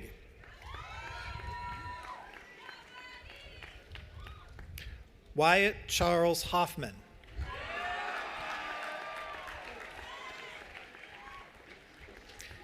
Tatum Yana Hawley.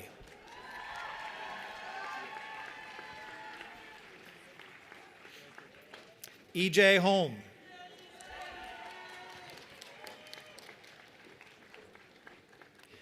Risa Sud Horiuchi.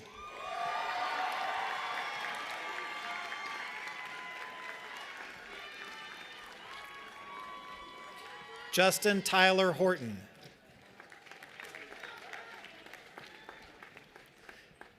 Nicholas Jean-Marie Eddie Hottermans.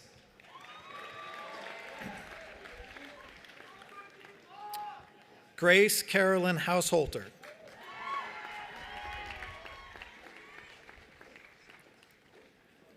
Lillian Claire Hauser.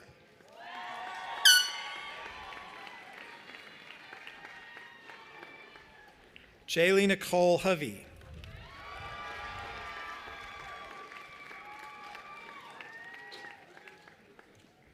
Emily Singh Huang.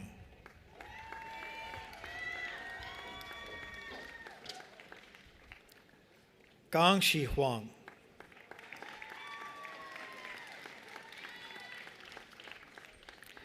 Caroline Louise Hughes.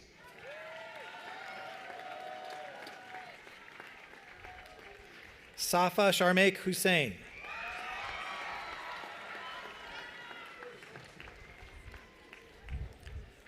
Benjamin David Huston.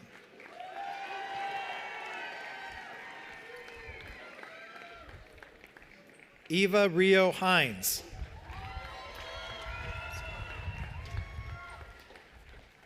Sophia Chulota Isabella Ibe.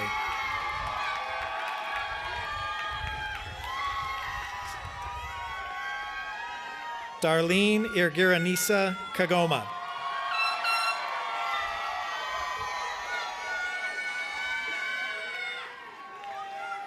Joey Ireland.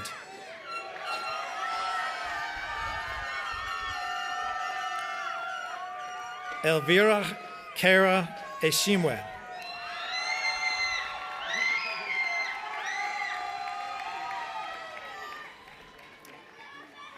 Elizabeth Hayden Jack.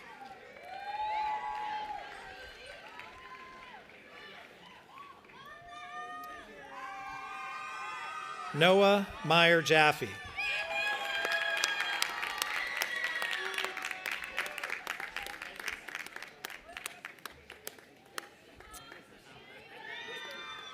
Nima Chama.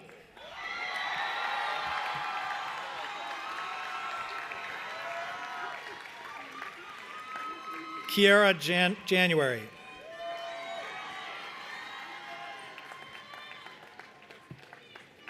Eric Magnus Janssen.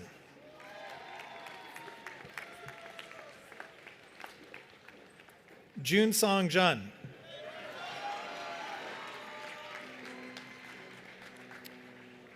Johnny C. Giapong.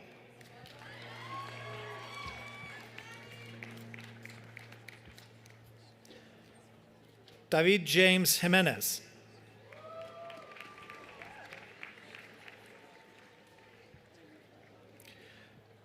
Carolina Jimenez Tadio.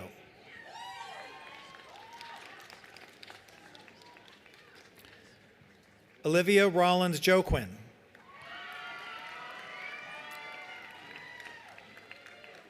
Inez Kathleen Johnson.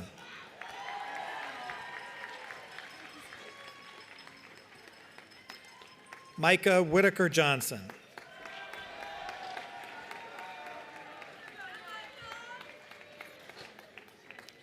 Seth Edward Johnson.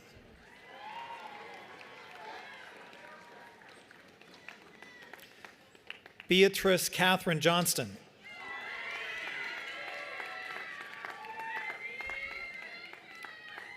Kendall Natalie Jones.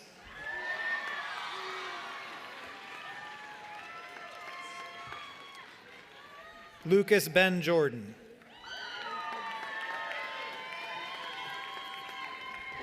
Adam Lee Joseph.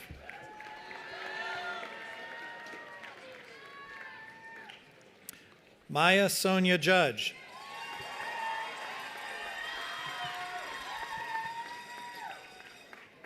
Matthew Joseph Juno.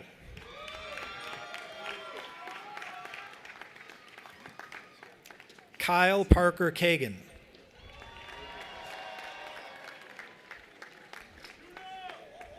Krishna Kakani.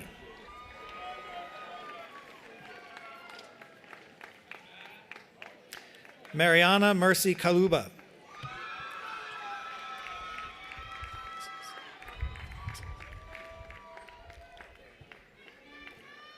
Evangelo Kapathanasis.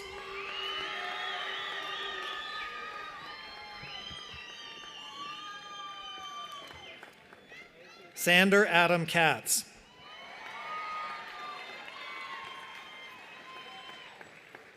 Caitlin Lee Kavanaugh.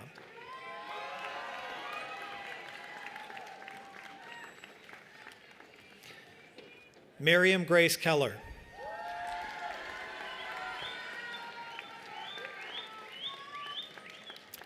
Brennan Patrick Kelly.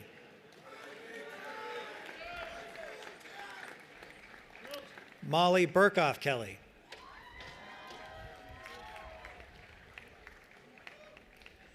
Madeline Joy Kemp.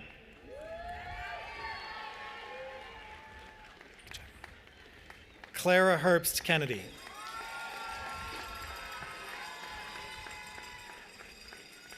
Thorne Cohen Kiefer.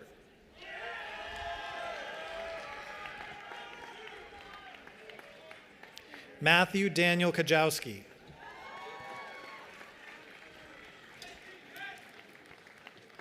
Amelia Fraser Kilaki.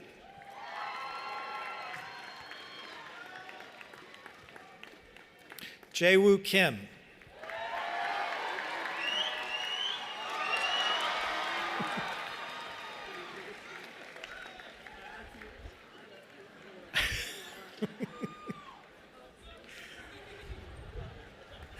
David Barry King. Rashad Anthony King.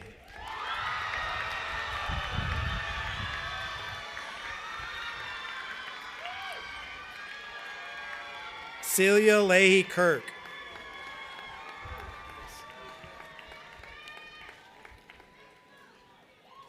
Ines Rebecca Knersch.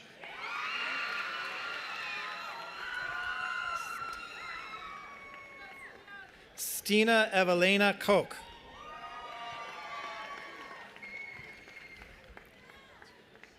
Addison Heidekoper Kolf.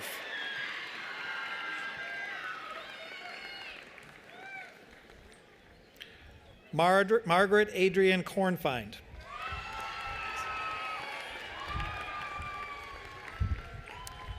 Catherine Ann Corticas.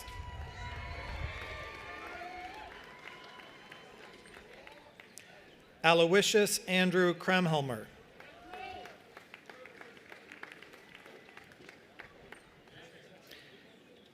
Henry Peter Leo Kunzler.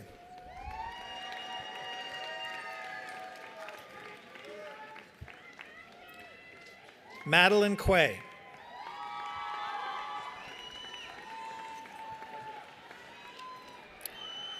Cooper Owen Lance.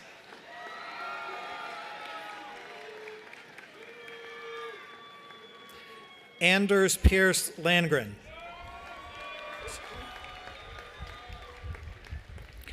Wenzia Lau.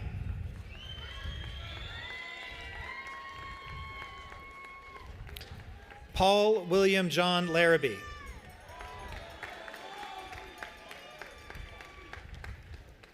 Isabel Mariana Larson.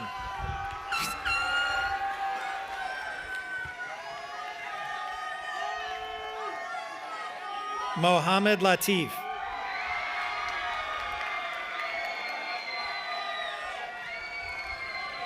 Thomas Lincoln Lautenbach.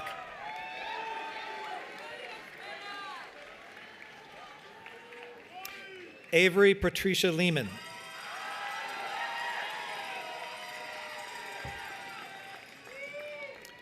Henry Maxwell Spector Lenig.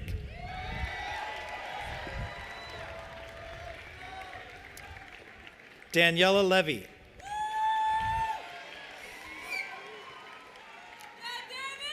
Jinru Lee. Suhana Paani Lidki.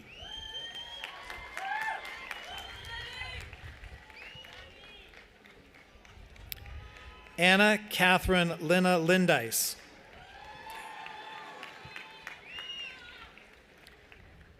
Liu Huang.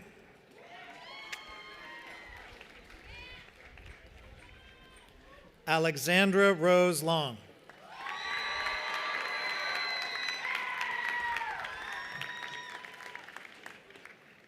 Annabelle Graham Lowenstein.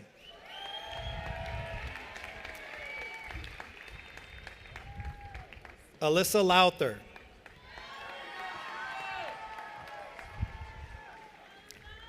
Maximus James Lucas.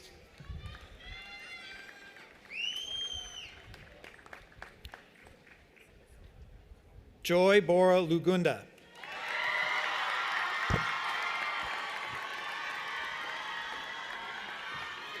Eleanor Cantarsi Lynch.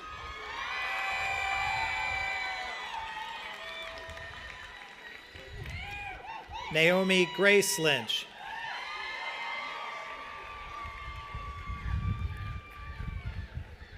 Nicola Esther Lynch Collier.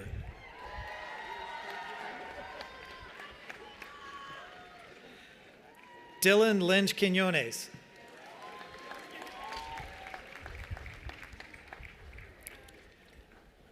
Ava Shannon Lyon.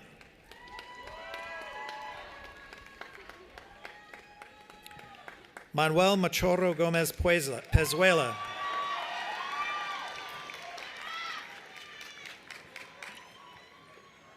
Colin Anthony Philip Madalena.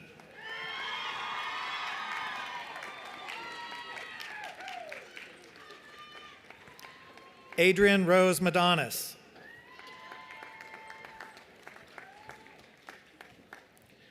Charlotte Jillian Maffey.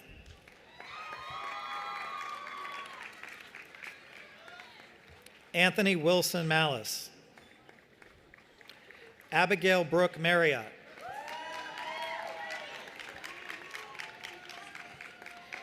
Julianne Maria Massa.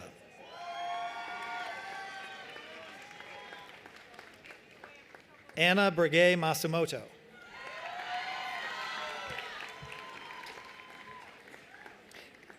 Ian Richard Crawford McAslan.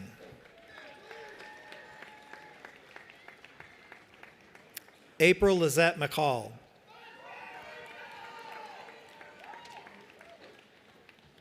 Aaron McCarthy.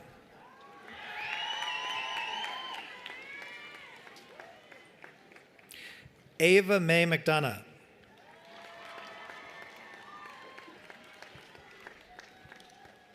Maria Gardner Stevens McAvoy.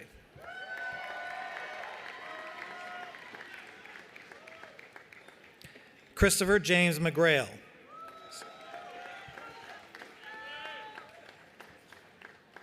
Serena Modigliani McRain.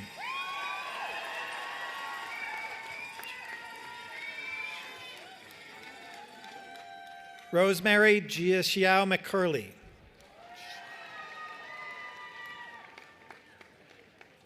Madeline Alexandria McCowan.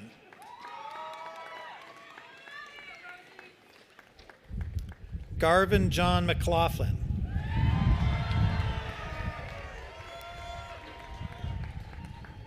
Cecilia Gunild Walsh McQuaid.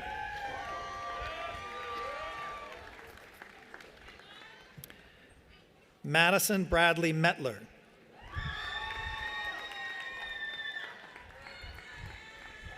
Cassidy Sky Meyer.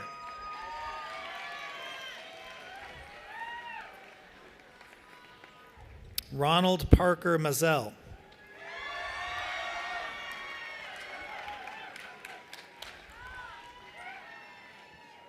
Colby Allen Michaud.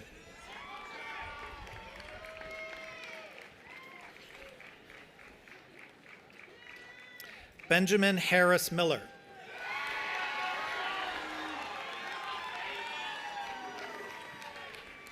David Kyle Miller.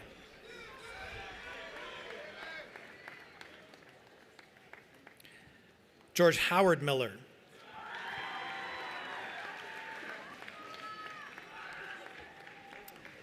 Lily Madeline Miller.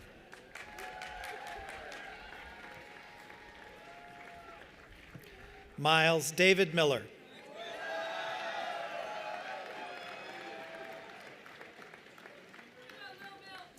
Xanthi Nicole Miller.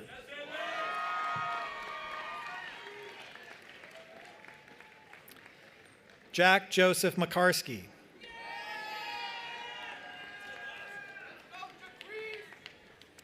Catherine Tanner Moe.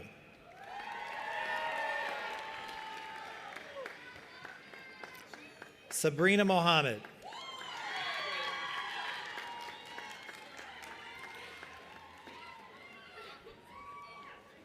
Angelina Samantha Moncrief. Kenyon Walker Moore.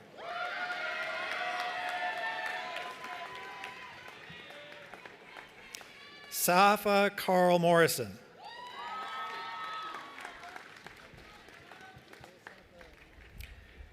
Andrew Carlisle Motter.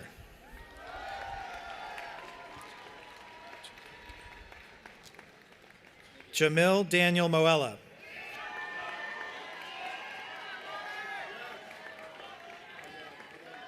James Emily Muller.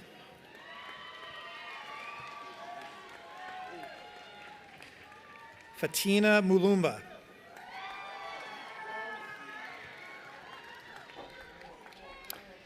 Ellis Moon Murnick.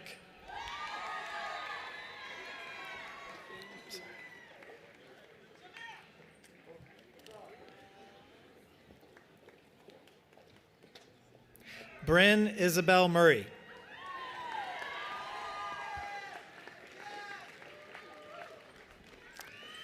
Leave Marlo Myers.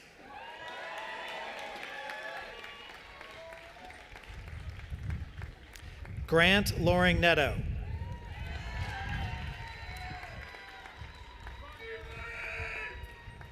Jimmy Ndai Kanguru Kia.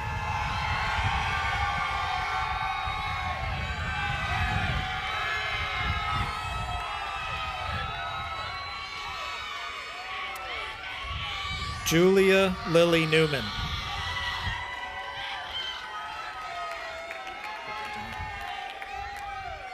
Julia Parkinson Newman.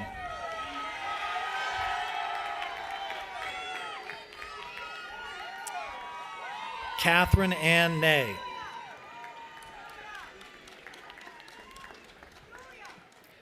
Kendall Ing.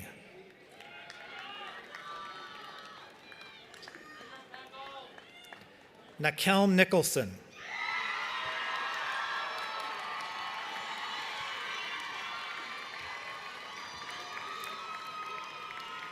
David Francis Nomura.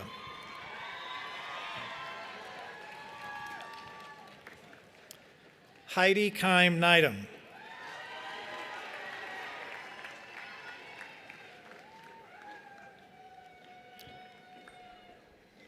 Isabel Buchanan O'Connell.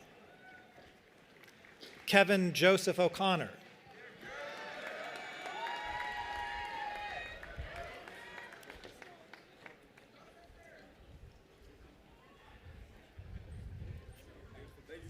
Spencer Ochieng Obiero.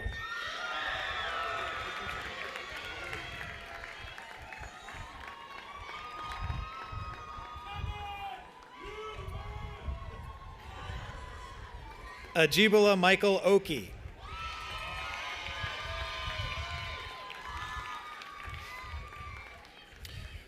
Julia Christine Oliver.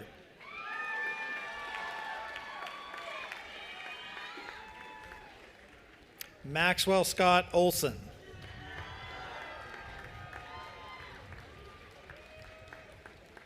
William Glenn Olson.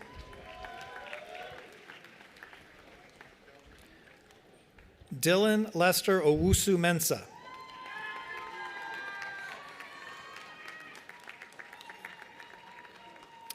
Julia Catherine Parham.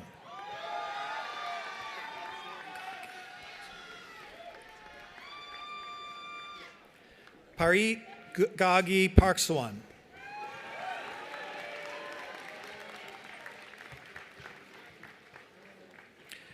Adriana Carolina Pastor Almiron.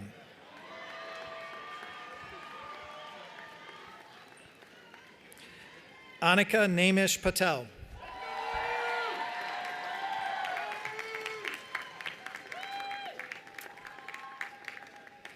Ruslan Peredelsky.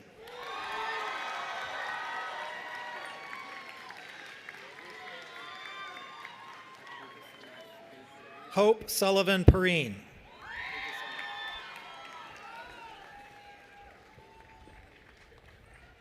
Rebecca Balin Phillips.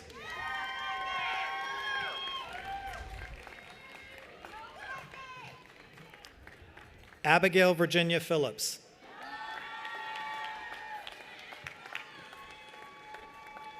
Sloan Hamill Phillips.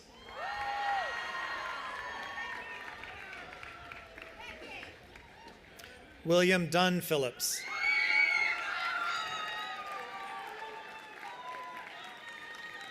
Otto Samuel Pierce.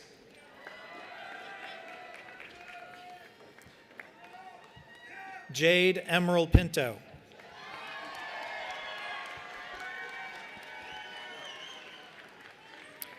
Hugh Jeffrey Piper.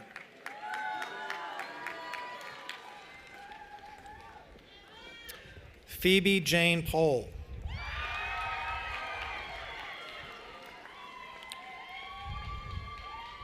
Garrett Anthony Ponton.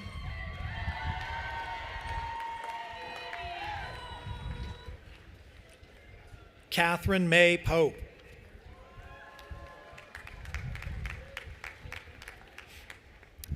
Morgan Elise Porter.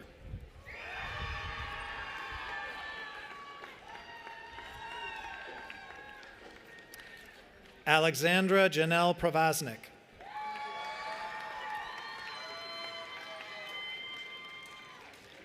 Nicholas Richard Pruitt.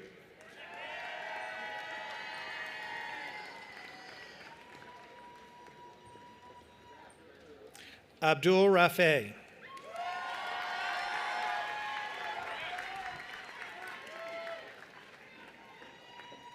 Muhammad Harris Ramley.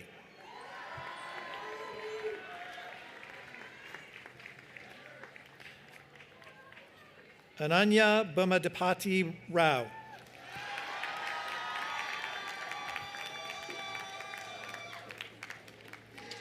Elena Shasad Rofe.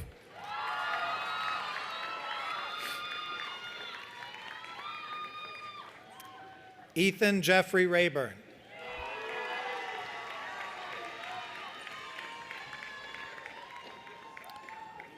Caden Saeed Razvi.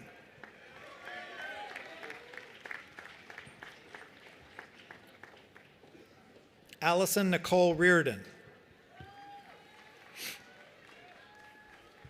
Ruby Sampson Ryman.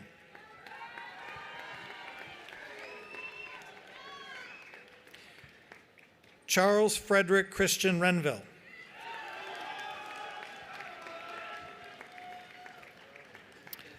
Evan Arthur Reynolds.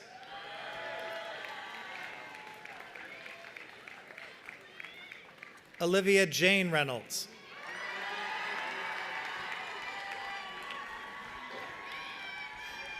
Oliver Silas Ree.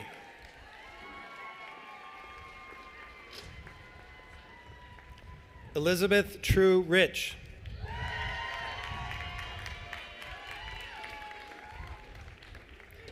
Allison Brooks Robelin.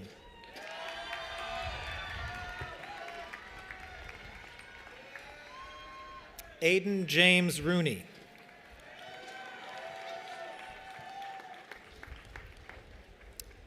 Lila Eisenman Russo.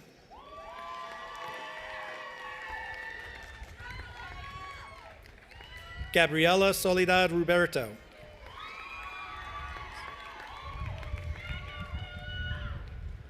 Luis Carlos Ruiz.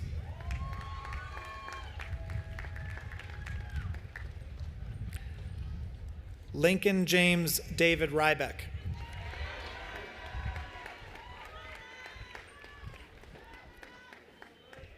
Emma Juliet Sablan.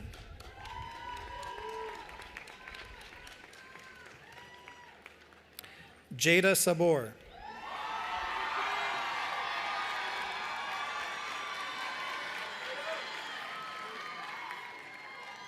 Solomon Sakakini Smith.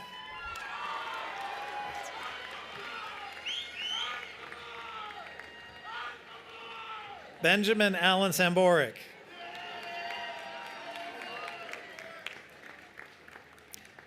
Alicia Francine Sang.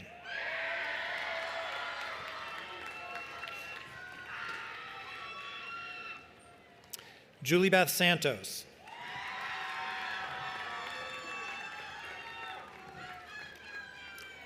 Chloe Santucci.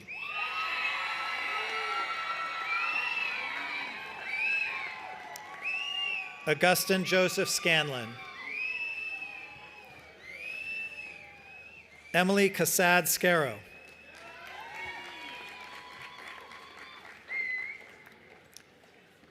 Lila Brett Schaefer.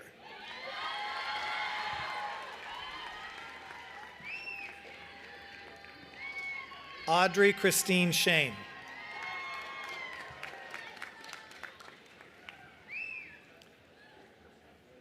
Ellie Lizette Schuler.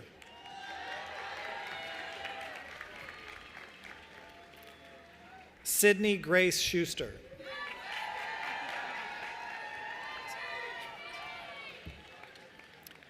Johannes Maximilian Schwartz.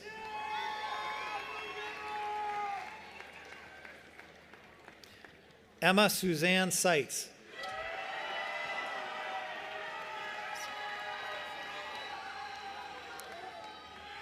Hope Elizabeth Sakita.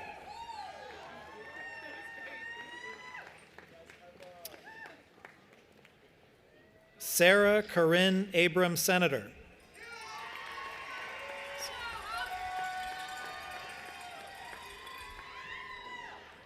F.A. Cert.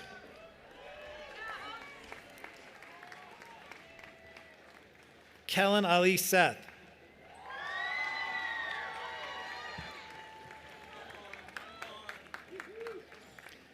Isadora Saya Shapiro.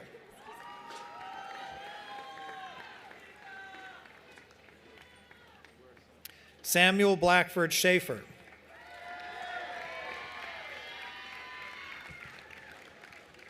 Micah Peter Sheets.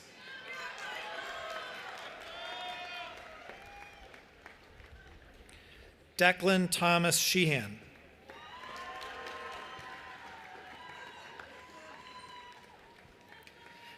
Joshua Max Sherman.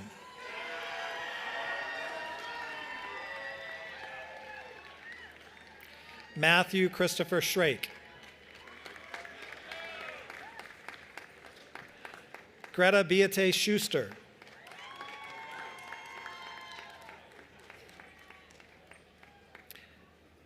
Hannah Catherine Simons.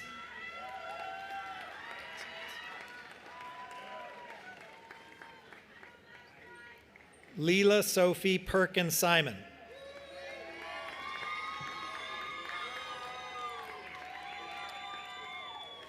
Arjun James Singh.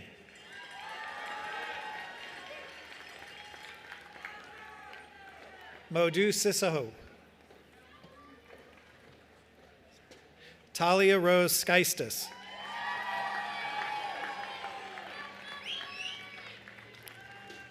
Elizabeth Atia Skillings.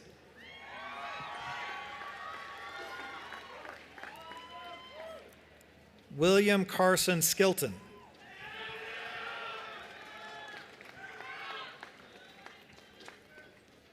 Zoe Leonore Sloan.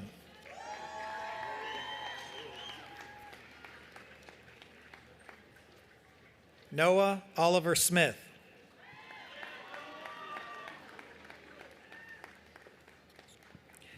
Daniel Snyder.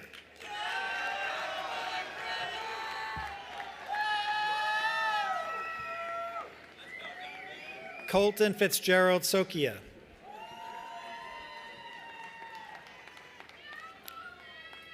Mitchell David Soderberg.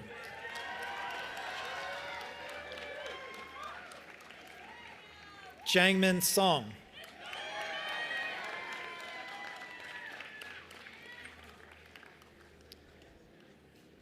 Mark Thomas Southern.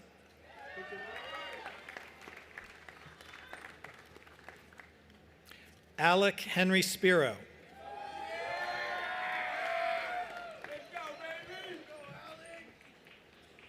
Dylan May Stocktiaris.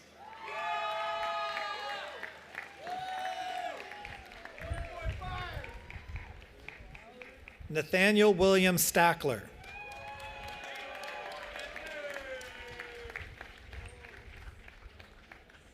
James Paul Stoller.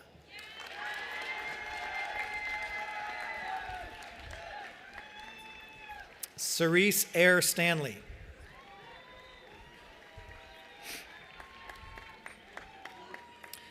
Sierra Stark.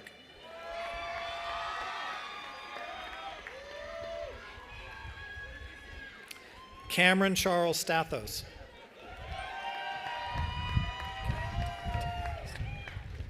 Kaidi Tea Steck.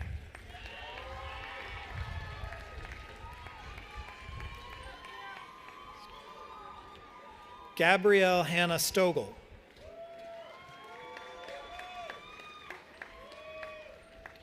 Leo Joseph Sullivan.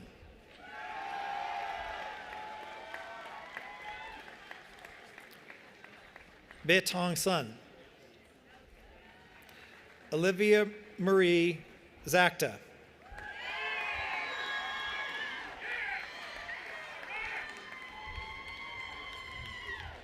Caroline Warner Taggart.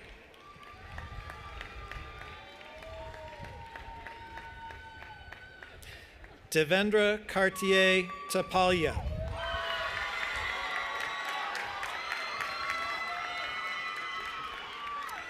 Amir Leeton Thomas.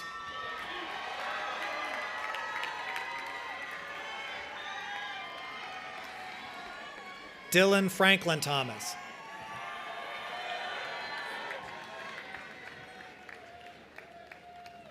Jenna Olivia Thomas.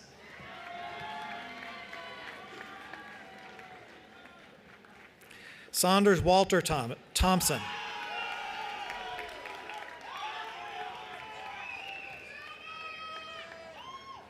Samuel Lacey Thornburg.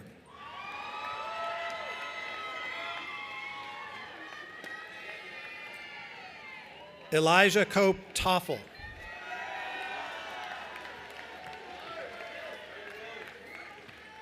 Joaquin Mercado Torres.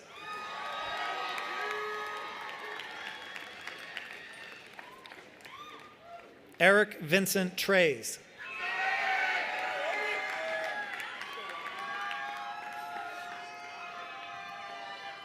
Stephanie Tropper.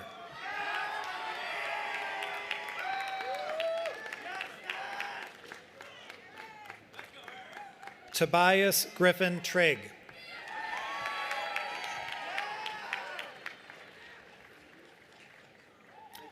Mary Elizabeth Ray Toon.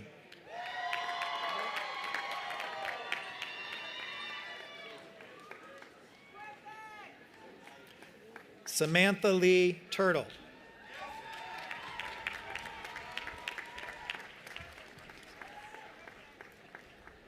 Ellie Norma Tiska.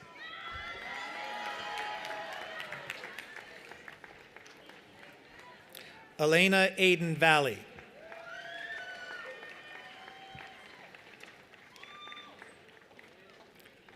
Zachary Edward Van Duzen.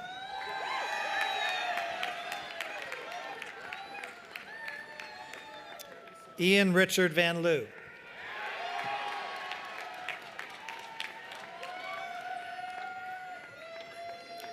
Joseph Larry Van Jr.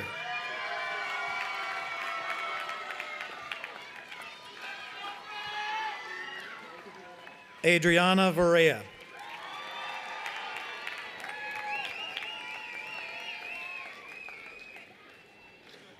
Cassidy Tara Vaughter.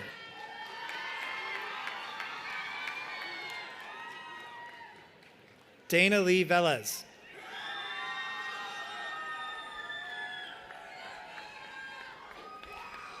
Anatita Innocent Viajero.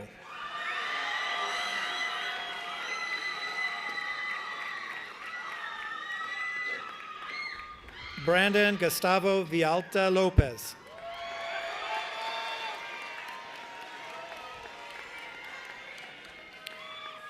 George Y. Chang Wan.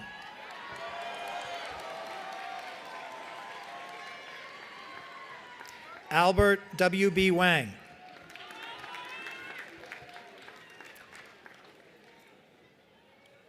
Wehang Wong.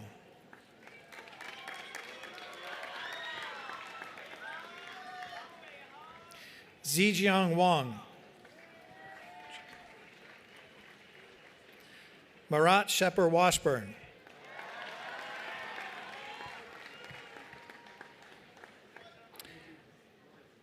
Zaylin Cascio Washington.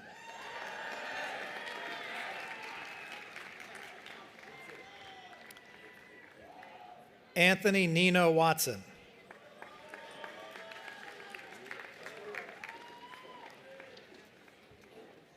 Caitlin Hirschfeld Watt.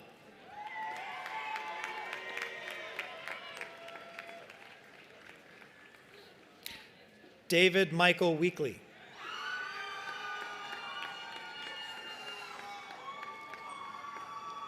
Wyatt William Weeks.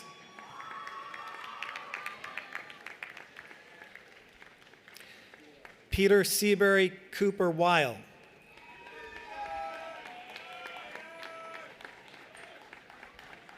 Adele Rose Welch.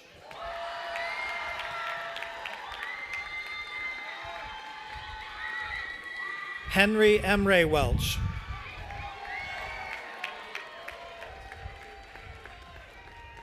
Javier Sidney Werner.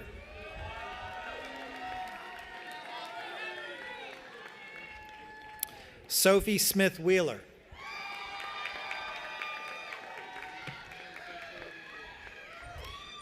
May Rose Whelan.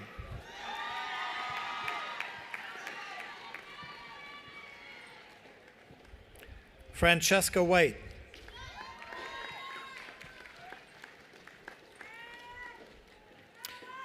Julia White.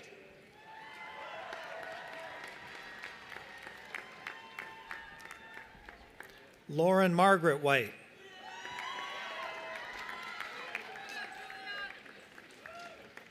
Thomas William White.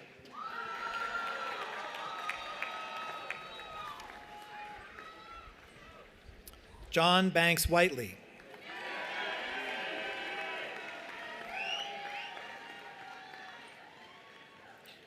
Nicole Lena Wigman.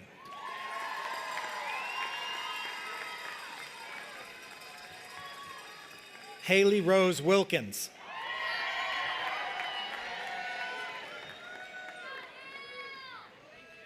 Marco Jones Willen.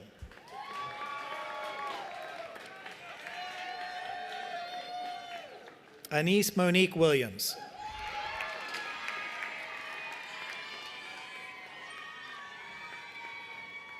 Drew Katie Williams.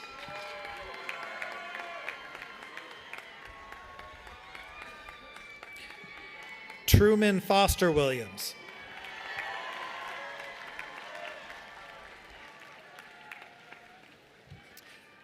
Layla Williamson.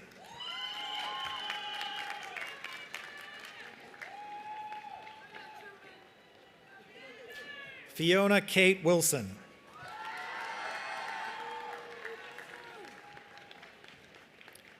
Aiden Jeffrey Wood.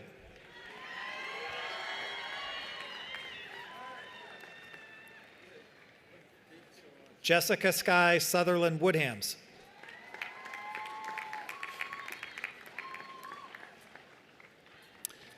Kyle Charles Woodworth.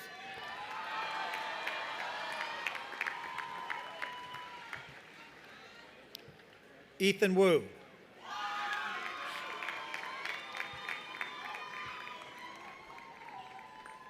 Yiwen Eva Wu.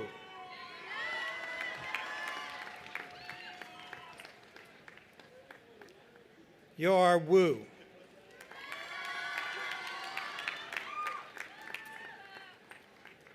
Jack Gojun Shu.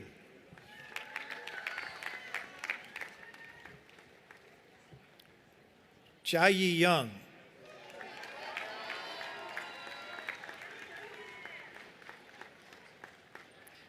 Young Suda.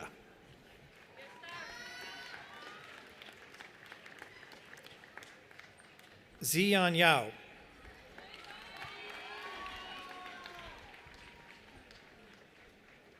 Natnael Mulugeta Yarega.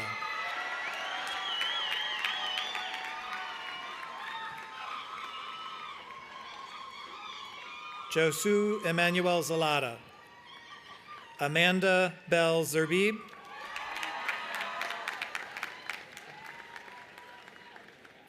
Yen Paul Zhou.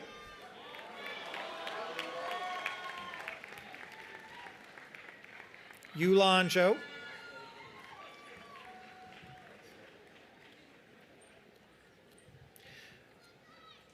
Donnie Josiah Zuniga Zarat.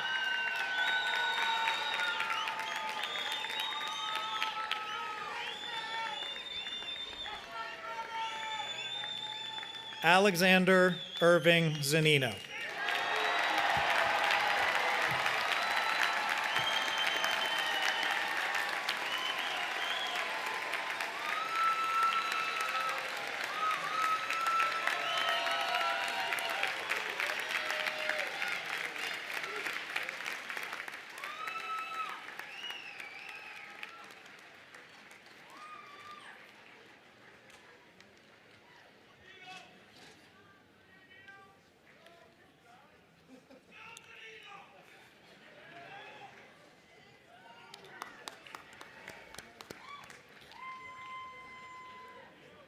I now ask all of the members of the graduating class to stand.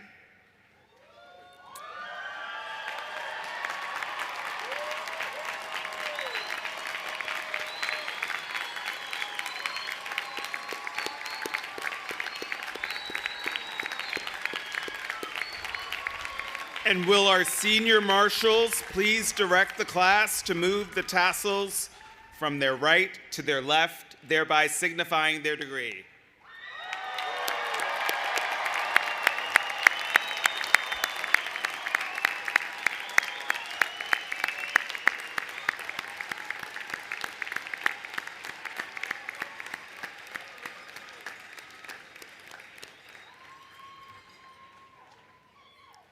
Congratulations, Bates graduates. I would like to take a quick moment to acknowledge that among the endings we are marking today, it's the last Bates commencement with Malcolm Hill presiding as our Vice President for Academic Affairs and Dean of Faculty. I know that he will miss learning and reading hundreds of graduates' names each May. But thank you for your outstanding 7 years of service, Malcolm.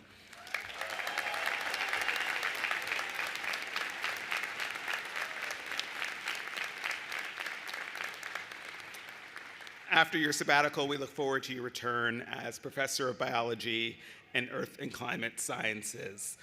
I invite our graduates to please take their seat, which I should have done a moment ago. I apologize. And next up in our program, I invite the Bates College Alumni Association President, Leah Elsmore, class of 2012, to the podium.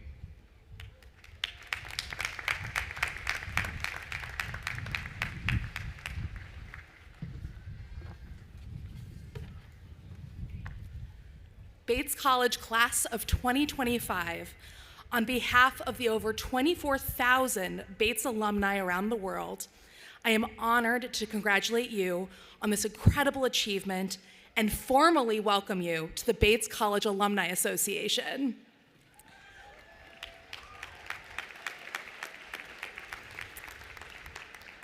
As you embark on your next adventure, I urge you not to forget about the Bates community. One of the most special things about Bates is the alumni network. When I first moved to Colorado over a decade ago, I knew almost no one. Attending my first Bates alumni gathering in Denver was the catalyst for building a community that I cherish. Some of my dearest friends are Bobcats that I didn't know during my time here or only knew in passing, but we bonded over our shared love of this very special place. Don't be afraid to tap into the alumni network. Even if they can't get you a job, they can open doors for you. They can help broaden your network, suggest ways to tailor your resume to specific industries, and help you get the insider scoop on how to navigate a career path. I know networking can be intimidating, but with a fellow Batesy, you'll always have something to connect over. Whether it's talking about your favorite meal in Commons, the dorm you lived in your first year, your study abroad experience, or your senior thesis topic. Throughout the twists and turns of your professional and personal journey, you can always connect with a Bobcat in the wild. And I urge you to pay it forward. Someday, when you've established yourselves in your chosen fields, be ready to be there for the next generation of Bates graduates. Congratulations, class of 2025, and welcome to the Bates College Alumni Association.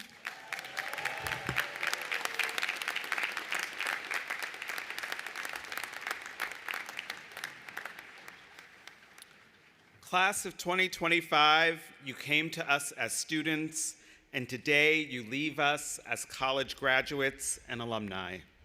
But of course, you never really leave us or each other. I'm so proud of you, proud to have been able to be part of this journey with all of you. This has been a glorious day. Before the benediction, though, I leave you with this. It's a short phrase that is both my charge to you as your president and also my wish for you as someone who has grown very fond of this class. And that is for you to please go out into the world and do well and do good. Congratulations, class of 2025.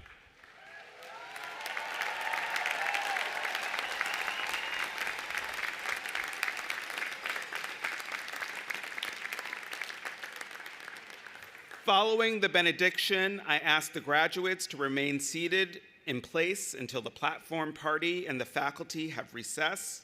The faculty will greet you as you recess. We ask members of the audience to remain in place until the recession is concluded. Following the recession, please join us for lunch in front of Commons and on Bardwell Field. I now invite Raymond Clothier, interim multi-faith chaplain, to offer the benediction.